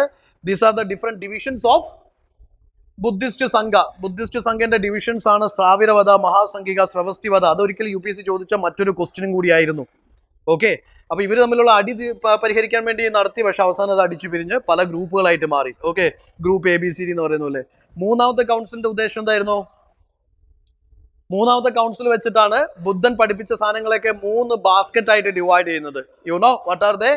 സൂതപിതാക, വിനയപിതാക, അഭിനമ്മ പിതാക. സൂതപിതാക എന്ന് പറഞ്ഞാൽ ബുദ്ധൻ ഡയറക്റ്റ് പഠിപ്പിച്ച സാധനങ്ങളാണ് സൂതപിതാക. വിനയപിതാക എന്ന് പറഞ്ഞാൽ ബുദ്ധിസ്റ്റ് മൊണാസ്ട്രീന്റെ റൂൾസ് ആൻഡ് റെഗുലേഷൻസ്, അവിടെ നിങ്ങൾ ഫോളോ ചെയ്യേണ്ട rules and regulations, that is വിനയ പിതാക. അഭിധമ്മ പിതാക എന്ന് പറയുന്നത് ഫിലോസഫിയാണ്, ബുദ്ധൻ പഠിപ്പിച്ചതിന്റെ ഫിലോസഫിയാണ് അഭിധമ്മ പിതാക. അപ്പൊ ഈ 3 ഡെഫിനിഷനും നിങ്ങൾ അറിഞ്ഞിരിക്കണം. സൂത്ത പിതാക എന്ന് പറഞ്ഞാൽ the original teachings of Buddha, Vinaya പിതാക is rules and regulations, to be followed in the monastery. Abhidhamma Pitaka is philosophy of Buddha's teachings. ഇനി 4ാമത്തെ കൗൺസിലിന്റെ പ്രത്യേകത എന്താണ്? ബുദ്ധിസം തന്നെ 2ആയിട്ട് പിളർന്നു. What is that? Hinayana and Mahayana Buddhism. Hinayana Mahayana ഞാൻ എപ്പോഴും പറയുന്ന ഒരു എക്സാമ്പിൾ ആണ്. ഹീനയാന എന്ന് പറഞ്ഞാല് മാരുതി 800 ഹീനയാന മാരുതി 800 മാരുതി 800ന്റെ പ്രത്യേകത, നിങ്ങൾ 3 പേര്, ഡ്രൈവറേയും കൂട്ടി 4 പേർക്ക് യാത്ര ചെയ്യാം. ഓക്കെ, വലിയ സുഖമൊന്നും ഉണ്ടാവില്ല, മനസ്സിലായില്ലേ? എന്ന് വെച്ചാൽ യാത്രയിൽ വലിയ അത്ര കംഫോർട്ട് ഫീൽ ഒന്നും ഉണ്ടാവില്ല. 4 പേർക്ക് യാത്ര ചെയ്യാൻ പറ്റുള്ളൂ, റൂൾസ് ഒക്കെ ഫോളോ ചെയ്യാം. മറ്റൊന്ന് വെച്ചാൽ ഒരു ലക്ഷറി ബസ്സാണ്. ഏത്? അല്ലെങ്കിൽ നിങ്ങൾ പാണ്ടി ബസ് അല്ലെങ്കിൽ ആനവണ്ടി എടുത്തു, KSRTC എടുത്തു, which is known as Mahayana Buddhism. അപ്പൊ ഈ ഹീനയ എന്ന് പറഞ്ഞാൽ ലിമിറ്റഡ് ആൾക്കാർക്ക് മാത്രമേ എന്ത് ചെയ്യാൻ പറ്റുള്ളൂ? നിർവ്വാണം അച്ചീവ് ചെയ്യാൻ പറ്റുള്ളൂ. എന്ന് വെച്ചാൽ ഈ ബുദ്ധൻ പഠിപ്പിച്ചതൊക്കെ സ്ട്രിക്റ്റ് ആയിട്ട് അതേപോലെ ഫോളോ ചെയ്യുന്ന, അഷ്ടാംഗിക മാർഗ്ഗം സ്ട്രിക്റ്റ് ആയിട്ട് ഫോളോ ചെയ്യുന്നവർക്ക് മാത്രം നിർവ്വാണം അച്ചീവ് ചെയ്യാൻ പറ്റും, which is Hinayana, original version, orthodox version. മഹായാനയിൽ പറയുന്നത് നിങ്ങൾക്ക് ജസ്റ്റ് വിശ്വാസം ഉണ്ടായാൽ മതി, ഒരു യോയോ വേർഷനാണ്. നിങ്ങൾക്ക് ജസ്റ്റ് വിശ്വാസം ഉണ്ടായി, അകത്തുള്ളവനും പുറത്തുള്ളവനും, യെസ്, ഇവിടെ സ്വദേശിക്കും വിദേശിക്കും ഒക്കെ എന്ത് കിട്ടും? ബുദ്ധിസത്തിലെ സാൽവേഷൻ കിട്ടും. അതാണ് മഹായാന ബുദ്ധിസം. ജസ്റ്റ് ഫെയ്ത്ത് ഉണ്ടായാൽ മതി. പിന്നെ അവിടെ എല്ലാം ബുദ്ധൻ ഒരിക്കലും ചിന്തിക്കാത്ത കാര്യങ്ങളൊക്കെ അവിടെ അഡോപ്റ്റ് ചെയ്തു. ബുദ്ധൻ പറഞ്ഞു ഐഡൽ വർഷിപ്പ് തെറ്റാണ്. അവിടെ എന്താ വെച്ചാൽ യു ക്യാൻ സീ ദർ ബുദ്ധനെയും ബോധിസത്വനെയും, പിന്നെ യു ക്യാൻ സീ ആരൊക്കെയാണ്, you can see I mean ബുദ്ധന് തന്നെ കുറെ വേർഷൻസ് കൊടുത്തു. ഓക്കെ, ബുദ്ധന്റെ കുറെ ഇൻകാർണേഷൻസ്, ബോധിസത്വാസ് എന്നും പറഞ്ഞിട്ട് അവരെല്ലാം ആരാധിക്കാൻ തുടങ്ങി. ബുദ്ധൻ ഇതൊക്കെ കണ്ട് വണ്ടടിച്ച് നിൽക്കുകയാണ്. ഹി വാസ് അഗെയിൻസ്റ്റ്, അദ്ദേഹം പഠിപ്പിച്ചത് ഐഡൽ വർഷിപ്പ് വേണ്ട, ഇത് വേണ്ട, അത് വേണ്ടെന്നൊക്കെ പറഞ്ഞു. പക്ഷേ മഹായാനയിൽ അതിന്റെ എല്ലാം ഓപ്പോസിറ്റ്. പിന്നെ ഒരു വജ്രയാന ബുദ്ധിസം കൂടി വന്നു. അത് നിങ്ങൾ it's A kind of Minnal Murali പോലെ ആയിരിക്കണം. You must have super natural powers, then only you will achieve salvation. അതായിരുന്നു വജ്രയാന ബുദ്ധിസം. അപ്പൊ കുറെ വേർഷൻസ് പിന്നെ വന്നു. അപ്പൊ അങ്ങനെ ഡിവിഷൻസ് സംഭവിച്ചത് 4ാമത്തെ ബുദ്ധിസത്തിലാണ്. This is the basic difference. Buddhism, അതായത് ഹീനയാന മഹായാന ബുദ്ധിസം തമ്മിലുള്ള ബേസിക് ഡിഫറൻസ് ആണ്. എന്തൊക്കെയാണത്? Hinayana is lesser vehicle. Hinayana says you must have faith in the original teachings of Buddha. ബുദ്ധൻ പഠിപ്പിച്ചാൽ എന്തുണ്ടാവണം? അഷ്ടാംഗിക മാർഗ്ഗം സ്ട്രിക്റ്റ് ആയിട്ട് ഫോളോ ചെയ്താൽ മാത്രമേ നിങ്ങൾക്ക് സാൽവേഷൻ കിട്ടുള്ളൂ. Then there is no idol worship വേണ്ട. Then salvation through middle path. Ashoka was a great patron of Hinayana. Orthodox version ആണ് ഹീനയാന എന്ന് പറയുന്നത്. ഇവിടെ ഉപയോഗിച്ച ലാംഗ്വേജ് ഏതാണ്? പാലി ലാംഗ്വേജ് ആണ്. ശ്രാവിരവധ, തേരവധ എന്നൊക്കെ പറയുന്ന ഹീനയാനന്റെ വേർഷൻസ് ആണ്. ഇനി മഹായാന എന്ന് പറയുന്നത് എന്താണ്? They have faith in Bodhisattva. ബോധിസത്വയ്ക്ക് ഞാൻ എപ്പോഴും ഒരു എക്സാമ്പിൾ പറയാറില്ലേ. ബോധിസത്വ എന്ന് പറയുന്ന ആരാണ്? Is a guy, yes, he cleared prelims, mains and even gone interview and cleared interview also, but not ready to get into services. അദ്ദേഹം എന്താ ചെയ്യുന്നത്? He started a coaching academy and started teaching other fellow aspirants. That is Bodhisattva. മനസ്സിലായില്ലേ? ബോധിസത്വ എന്ന് പറഞ്ഞാൽ is a human being. Bodhisattva is a human being. He is eligible for salvation. Enlightenment അദ്ദേഹം eligible ആണ്, അദ്ദേഹം qualify ചെയ്തു. പക്ഷേ ഈ purposefully delays is, എന്താ പറയുക, അദ്ദേഹത്തിന്റെ നിർവ്വാണം അദ്ദേഹം ഡിലേ ചെയ്യുന്നു. അദ്ദേഹം ഭൂമിയിൽ തന്നെ നിൽക്കുന്നു.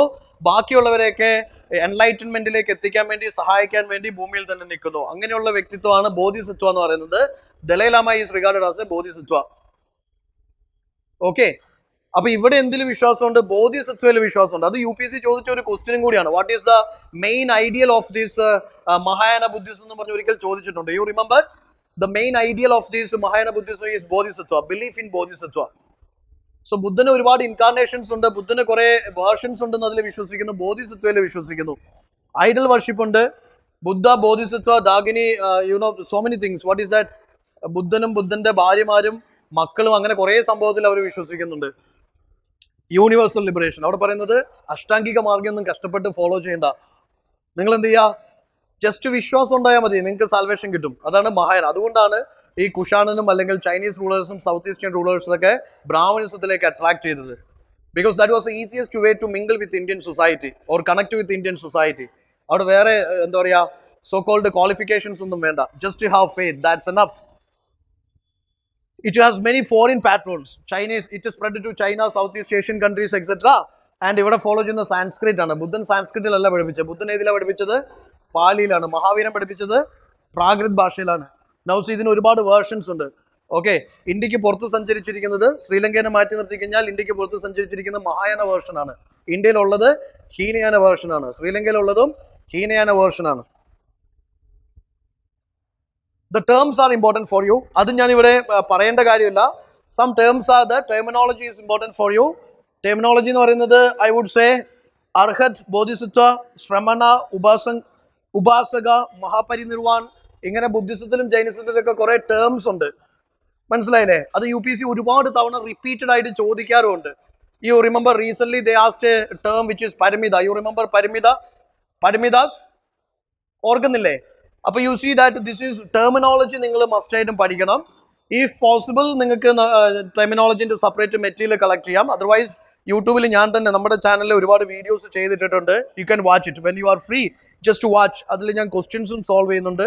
ടെർമിനോളജി സീരീസ്, ABCD ഒരുപാട് സീരീസ് അതിൽ ചെയ്തിട്ടുണ്ട്. Watch it. സോ അത് ഓരോന്നിൻ്റെ മീനിങ് ആണ് ഇമ്പോർട്ടൻറ്റ്. ഇവർ ചോദിക്കുന്നത് with reference to this particular term അതെന്താണ് റെഫർ ചെയ്യുന്നത് അല്ലെങ്കിൽ അതെന്താണ് മെയിൻ ചെയ്യുന്നതെന്നൊക്കെ ആയിരിക്കും ചോദിക്കുന്നത്. So try to understand that. ഇവിടെ അർഹത് എന്ന് പറഞ്ഞാൽ one who achieved nirvana. Bodhisattva is Buddha to be, future Buddha, Buddha to be. Shramana എന്ന് പറഞ്ഞാൽ അല്ലെങ്കിൽ the person who qualified that Buddhahood. Shramana, Buddhist monks, upasaka, lay followers, Mahaparinirvana, final death of Buddha. ഇതുണ്ടോ, ഇങ്ങനെയായിരിക്കും ക്വസ്റ്റ്യൻ ചോദിക്കുന്നത്. The question will be asked like this. ഇവിടെ വേറൊന്നും ശ്രദ്ധിക്കേണ്ട. ഇതൊരു മൊഡ്യൂളാണ്. മഹാജൻപദാസ് എന്ന് പറയുന്ന ഒരു മൊഡ്യൂൾ ഉണ്ട്, വളരെ ചെറുതാണ്. നിങ്ങൾ ഫോക്കസ് ചെയ്യേണ്ട എലമെന്റ്സ് എന്താണെന്ന് വെച്ചാൽ try to understand 16 Mahajanapadas and അതിന്റെ ക്യാപിറ്റൽസ്. ഓക്കെ, 16 മഹാജൻപദാസ് ആൻഡ് അതിന്റെ capitals. Then you should have an idea. എന്ത് ഐഡിയ ഉണ്ടായിരിക്കണം? Sometimes they can ask a question like this, east to north. അതായത് മഹാജൻപദാസിനെ ഈസ്റ്റിൽ നിന്ന് നോർത്തിലേക്ക് ക്രമീകരിക്കാൻ പറയും, അല്ലെങ്കിൽ നോർത്തിൽ നിന്ന് ഈസ്റ്റിലേക്ക് ക്രമീകരിക്കാൻ പറയും. മനസ്സിലായില്ലേ? അല്ലെങ്കിൽ നോർത്തിൽ നിന്ന് സൗത്തിലേക്ക് ക്രമീകരിക്കാൻ പറയും, അല്ലെങ്കിൽ വെസ്റ്റിൽ നിന്ന് അല്ലെങ്കിൽ നോർത്തിൽ നിന്ന് വെസ്റ്റിലേക്ക് ക്രമീകരിക്കാൻ പറയും. So you should have an idea. Just ഇതൊന്ന് മനസ്സിലാക്കി വെച്ചാൽ മതി. ഇതിലെ ഈസ്റ്റേൺ മോസ്റ്റ് മഹാജനപദ ഏതാണ്, വെസ്റ്റേൺ മോസ്റ്റ് മഹാജനപദ ഏതാണ്, നോർത്തേൺ മോസ്റ്റ് മഹാജനപദ ഏതാണ്, സദേൺ മോസ്റ്റ് ആണ് ഈ അസഗ അല്ലെങ്കിൽ അസമഗ എന്ന് പറയുന്നത്. മനസ്സിലായില്ലേ? സൗത്തിലെ ഏറ്റവും സദേൺ മോസ്റ്റ് ആയിട്ടുള്ള മഹാജനപദ ഏതാണ്? അസമഗ. Okay, so try to understand. ഈ മാപ്പ് നോക്കിയിട്ട് നിങ്ങൾ പഠിക്കുക. 16 മഹാജൻപദാസ് ഏതൊക്കെയാണ്, അതിന്റെ ക്യാപിറ്റൽസ്, അതിന്റെ പ്രധാനപ്പെട്ട ക്യാപിറ്റൽസ്. പിന്നെ ഇതിന്റെ ഈ ഒരു ലേ ഔട്ട് ഉണ്ടല്ലോ, ദ സോ കോൾഡ്, അതിന്റെ ഒരു അറേഞ്ച്മെന്റ് ഉണ്ടല്ലോ, ലൈക്ക് അതിന്റെ ജോഗ്രഫിക്കൽ ലൊക്കേഷൻ. ഐ മീൻ മഹാജൻപദാസിന്റെ position. You just follow the political map of India. Try to understand what all Mahajanpadas concentrated in the eastern side of India or northeastern side of India, western side of India, or maybe this northwestern side of India or southern side of India. അപ്പോൾ ഈ മഹാജൻപദാസിന്റെ geographical identity is very important for you. അങ്ങനെ UPSC questions ചോദിക്കാറുണ്ട്. അതിന്റെ Capitals അറിഞ്ഞിരിക്കണം, പ്രധാനപ്പെട്ട മഹാജൻപദാസും അതിന്റെ ക്യാപിറ്റൽസും, പിന്നെ ഈ മഹാജൻപദാസിന്റെ പ്രധാനപ്പെട്ട റൂളിംഗ് ഡിനാസ്റ്റീസും. ഇത് നിങ്ങൾ പഠിച്ചിട്ടുണ്ടാവുമല്ലോ അല്ലേ? റൂളിംഗ് ഡിനാസ്റ്റീസ്, പ്രധാനപ്പെട്ട ഡിനാസ്റ്റീസ്, അതിന്റെ റൂളേഴ്സ്, ഇതൊക്കെ അറിഞ്ഞിരിക്കുക. Then there can be a question like this: Alexander's invasion happened during that time. This North India or this Eastern India was ruled by this particular dynasty. You remember that question? Alexander എന്തിനു വന്നു? കാറ്റ് കൊള്ളാൻ വന്നോ? അലക്സാണ്ടറിന് പറഞ്ഞു പഠിപ്പിച്ചത് India is the eastern most point of the world, that is the eastern boundary of the world. ഇന്ത്യയും കൂടി കോൺകർ ചെയ്ത് കഴിഞ്ഞാൽ എന്ത് സംഭവിക്കും? You will be the world dominator അല്ലെങ്കിൽ വേൾഡ് കോൺകറർ. അങ്ങനെയൊക്കെ കേട്ടിട്ടാണ് അത് ഇന്ത്യ കോൺകർ ചെയ്യാൻ വരുന്നത്. ശരിയല്ലേ? അത് നോർത്ത് വെസ്റ്റ് ഖൈബർ പാസ് ഒക്കെ ക്രോസ് ചെയ്ത്, ഹിന്ദുക്കുഷ് ഒക്കെ ക്രോസ് ചെയ്ത്, ഇൻഡസ് ക്രോസ് ചെയ്ത് വന്നപ്പോഴത്തേക്ക് ഒരാൾ പുരുഷനെ അനുഗ്രഹിക്കണം എന്ന് പറഞ്ഞുകൊണ്ട് കാലെ കെട്ടിപ്പിടിച്ച് കിടന്നു. അതാരായിരുന്നു? ഏതോ ഒരു റൂളർ. അലക്സാണ്ടർ മഹാസംഭവമായിട്ടാണ് വരുന്നത്. ഉള്ളതെല്ലാം അടിച്ച് നിരത്തി തകർത്ത് മൊത്തം പൊടിമയമായിട്ടാണ് പുള്ളി വരുന്നത്. നമ്മൾ റൈറ്റ്?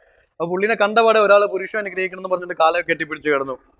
വേറൊരാൾ ഒന്നും നോക്കില്ല. അയാൾ ഒരു ചെറിയ രാജാവാണ്, പക്ഷെ അയാൾ ഭയങ്കരമായിട്ട് ഫൈറ്റ് ചെയ്തു. അലക്സാണ്ടർ വലിയൊരു ഭയങ്കര സൈന്യമാണ്, വലിയ സംഭവമാണ്, പക്ഷെ പുള്ളിയൊന്നും നോക്കിയില്ല. ഒടിഞ്ഞ വാളും പിച്ചാത്തിക്ക് വെച്ചിട്ട് പുള്ളി ഫൈറ്റ് ചെയ്തു. തുരുമ്പെടുത്ത കുന്തൊക്കെ വെച്ചിട്ട് ഫൈറ്റ് ചെയ്തു. അലക്സാണ്ടറിന് ഇഷ്ടപ്പെട്ടു. What was his name? There is a king called Porus, you know. അപ്പൊ അലക്സാണ്ടറിന് അത് ഇഷ്ടപ്പെട്ടു. പുള്ളിന്റെ വീറും വാശിയും ഫൈറ്റൊക്കെ ഇഷ്ടപ്പെട്ടു. പുള്ളിക്ക് എന്ത് ചെയ്തു? പുള്ളിന്റെ രാജ്യം തിരിച്ചു കൊടുത്തു. മറ്റേ ആള് 3G അവസ്ഥയിലേക്ക് പോയി. അതാരായിരുന്നു? വേറൊരു രാജാവ്. അതായത് പുരുഷൻ അനുഗ്രഹിക്കണം എന്ന് പറഞ്ഞുകൊണ്ട് സാഷ്ടാംഗം കെട്ടിപ്പിടിച്ചപ്പോൾ പുള്ളി വിചാരിച്ചേ ഈ രാജാവ് അലക്സാണ്ടർ എല്ലാം എനിക്ക് തിരിച്ചു തരുമെന്ന് വിചാരിച്ചു. ഒന്നും തിരിച്ചു കൊടുത്തില്ല. പുള്ളി സറണ്ടർ ചെയ്തല്ലേ. മറ്റാൾ ഫൈറ്റ് ചെയ്ത് തോറ്റു. ഫൈറ്റ് ചെയ്ത് തോറ്റല് അലക്സാണ്ടറിന് ഇഷ്ടപ്പെട്ടു. അയാൾക്ക് സംഭവമൊക്കെ തിരിച്ചു കൊടുത്തു. അപ്പൊ ഇയാള് ചമ്മിപ്പോയി. ഇനി ഇതെല്ലാം കഴിഞ്ഞതിന് ശേഷം പിന്നെ ഈസ്റ്റും കൂടി ഫൈറ്റ് ചെയ്ത് തോൽപ്പിക്കാറുണ്ട്. നോർത്ത് വെസ്റ്റ് ഒക്കെ അലക്സാണ്ടർ പിടിച്ചടക്കി. പുള്ളി രാവിലെ എണീറ്റ് സൈന്യത്തോട് പറഞ്ഞു, my dear comrades, you do one thing, അല്ലെങ്കിൽ എന്റെ പടയാളികളെ നിങ്ങൾ ഒരു കാര്യം ചെയ്യും, എനിക്ക് ഒരു സ്ഥലം കൂടി പിടിച്ചെടുക്കാണ്ട്, അത് കഴിഞ്ഞാൽ ഞാൻ എന്താണ്, I am the world conqueror. Okay, ഈ മഗധയും കൂടി പിടിച്ചെടുക്കണം. മഗധയും കൂടി ഉണ്ട്. അതും കൂടി കഴിഞ്ഞു കഴിഞ്ഞാൽ സംഭവം കഴിഞ്ഞ് നമുക്ക് തിരിച്ചു പോവാം. You can rejoin with your wifes and children. Soldiers പറഞ്ഞു, Alexander, we will not come with you. If you wish, go alone and fight. Soldiers resist ചെയ്തു. അതിന്റെ കാരണം എന്താണ്? ഇവിടെ മഗധ ഭരിക്കുന്ന നന്ദാസിന്റെ പ്രത്യേകത എന്താ വെച്ചാൽ അവരുടെ മെയിൻ ടീം എന്ന് പറയുന്നത് വാർ എലിഫൻസ് ആണ്. ഫ്രണ്ടിൽ നിരത്തി നിർത്തുന്ന വാർ എലിഫൻസിനെയാണ്. വാർ എലിഫൻസിന് ഒരു മര്യാദ ഇല്ലാത്ത ടീമാണ്. ശരിയല്ലേ? അത് ചവിട്ടിക്കൂട്ടി പഞ്ഞിക്കിട്ട് കളയും. So the soldiers said that we are not coming. എന്തിനു വെറുതെ അടയാവുന്നത്? ഓക്കെ, സോ അലക്സാണ്ടർ കുറെ നിർബന്ധിച്ചു, സോൾജേഴ്സ് സമ്മതിച്ചില്ല. അവസാനം അലക്സാണ്ടറിന് ഈ നന്ദാസുമായിട്ട് ഫൈറ്റ് ചെയ്യാണ്ട് തിരിച്ചു പോകേണ്ടി വന്നു. തിരിച്ചു പോകുന്ന വഴിക്ക് അദ്ദേഹം മരിക്കുകയും ചെയ്യുന്നു. അപ്പോൾ why the reason behind why this Alexander or his soldiers not fought with this Magadha, because Magadha was ruled by these Nandas and Dhanananda, and അവരുടെ ഫോഴ്സിന്റെ ഏറ്റവും വലിയ പ്രത്യേകത വാർ എലിഫൻസ് ആയിരുന്നു. മനസ്സിലായില്ലേ? അപ്പൊ അതിന് മുമ്പ് ഈ കൗഡില്യൻ ധനനന്ദനെ കാണാൻ പോയതാണ്. നന്ദ ഭരിച്ച ആ സമയത്തുള്ള റൂളറാണ്. സോ അലക്സാണ്ടറിന്റെ കണ്ടംപററി ഇവിടെയുള്ള നന്ദ റൂളർ ധനനന്ദയായിരുന്നു. അപ്പൊ ധനനന്ദനെ കൗഡില്യൻ കാണാൻ ചെന്നായിരുന്നു. ധനനന്ദനോട് പറഞ്ഞു, മിസ്റ്റർ ധനനന്ദ, സി അലക്സാണ്ടർ അവിടുന്ന് വരുന്നുണ്ട്, ഇവിടെ വന്ന ഫൈറ്റ് ചെയ്യും, അതുകൊണ്ട് നമുക്ക് ഇന്ന സ്ട്രാറ്റജീസ് കൊടുക്കണം എന്ന് പറഞ്ഞു. മനസ്സിലായില്ലേ? ധനനന്ദ പറഞ്ഞു, താൻ പോയി തന്റെ പണി നോക്കാൻ പറഞ്ഞു. അയാൾക്ക് കലിപ്പ്. അയാൾ അപമാനിച്ചു വിട്ടു. ഒരു ബ്രാഹ്മിൻ പ്രീസ്റ്റിനെയാണ് അപമാനിച്ചു വിടുന്നത്. അർത്ഥശാസ്ത്രം എഴുതിയ മനുഷ്യനെ അപമാനിച്ചു വിട്ടു. പുള്ളി പോയിട്ട് ഒരു ചീള് ചെക്കൻ ഉണ്ടായിരുന്നു, ചന്ദ്രഗുപ്ത മൗര്യ, വരമ്പത്തോട് ഓടി കിടക്കുന്ന പയ്യൻ. അവനെ ട്രെയിൻ ചെയ്തു. മനസ്സിലായില്ലേ? ധനനന്ദ പുള്ളിനെ അപമാനിച്ചു വിട്ടതിന്റെ കലിപ്പിൽ അവനെ ട്രെയിൻ ചെയ്തു. പിന്നെ ഓരോ ചെറിയ ചെറിയ പോർഷൻസ് വളരെ സ്ട്രാറ്റജിക്കലി അറ്റാക്ക് ചെയ്തിട്ട് നന്ദാസിനെ തോൽപ്പിക്കുകയും ചന്ദ്രഗുപ്ത മൗര്യനെ ഒരു എംപയറിന്റെ രാജാവായിട്ട് you see that Chandragupta Maurya established Mauryan empire with the help of this Kautilya. Okay, so what I said is like ആ സമയത്ത് അലക്സാണ്ടർ അറ്റാക്ക് ചെയ്ത സമയത്ത് ഇവിടെയുള്ള റൂളർ ആയിരുന്നു, what was his name? Dhanananda. And Dhanananda was the last this Magadha ruler who was defeated by Chandragupta Maurya. അയാളെ തോൽപ്പിച്ചിട്ടാണ് Chandragupta Mauryan empire establish ചെയ്തത്. All those things are connected.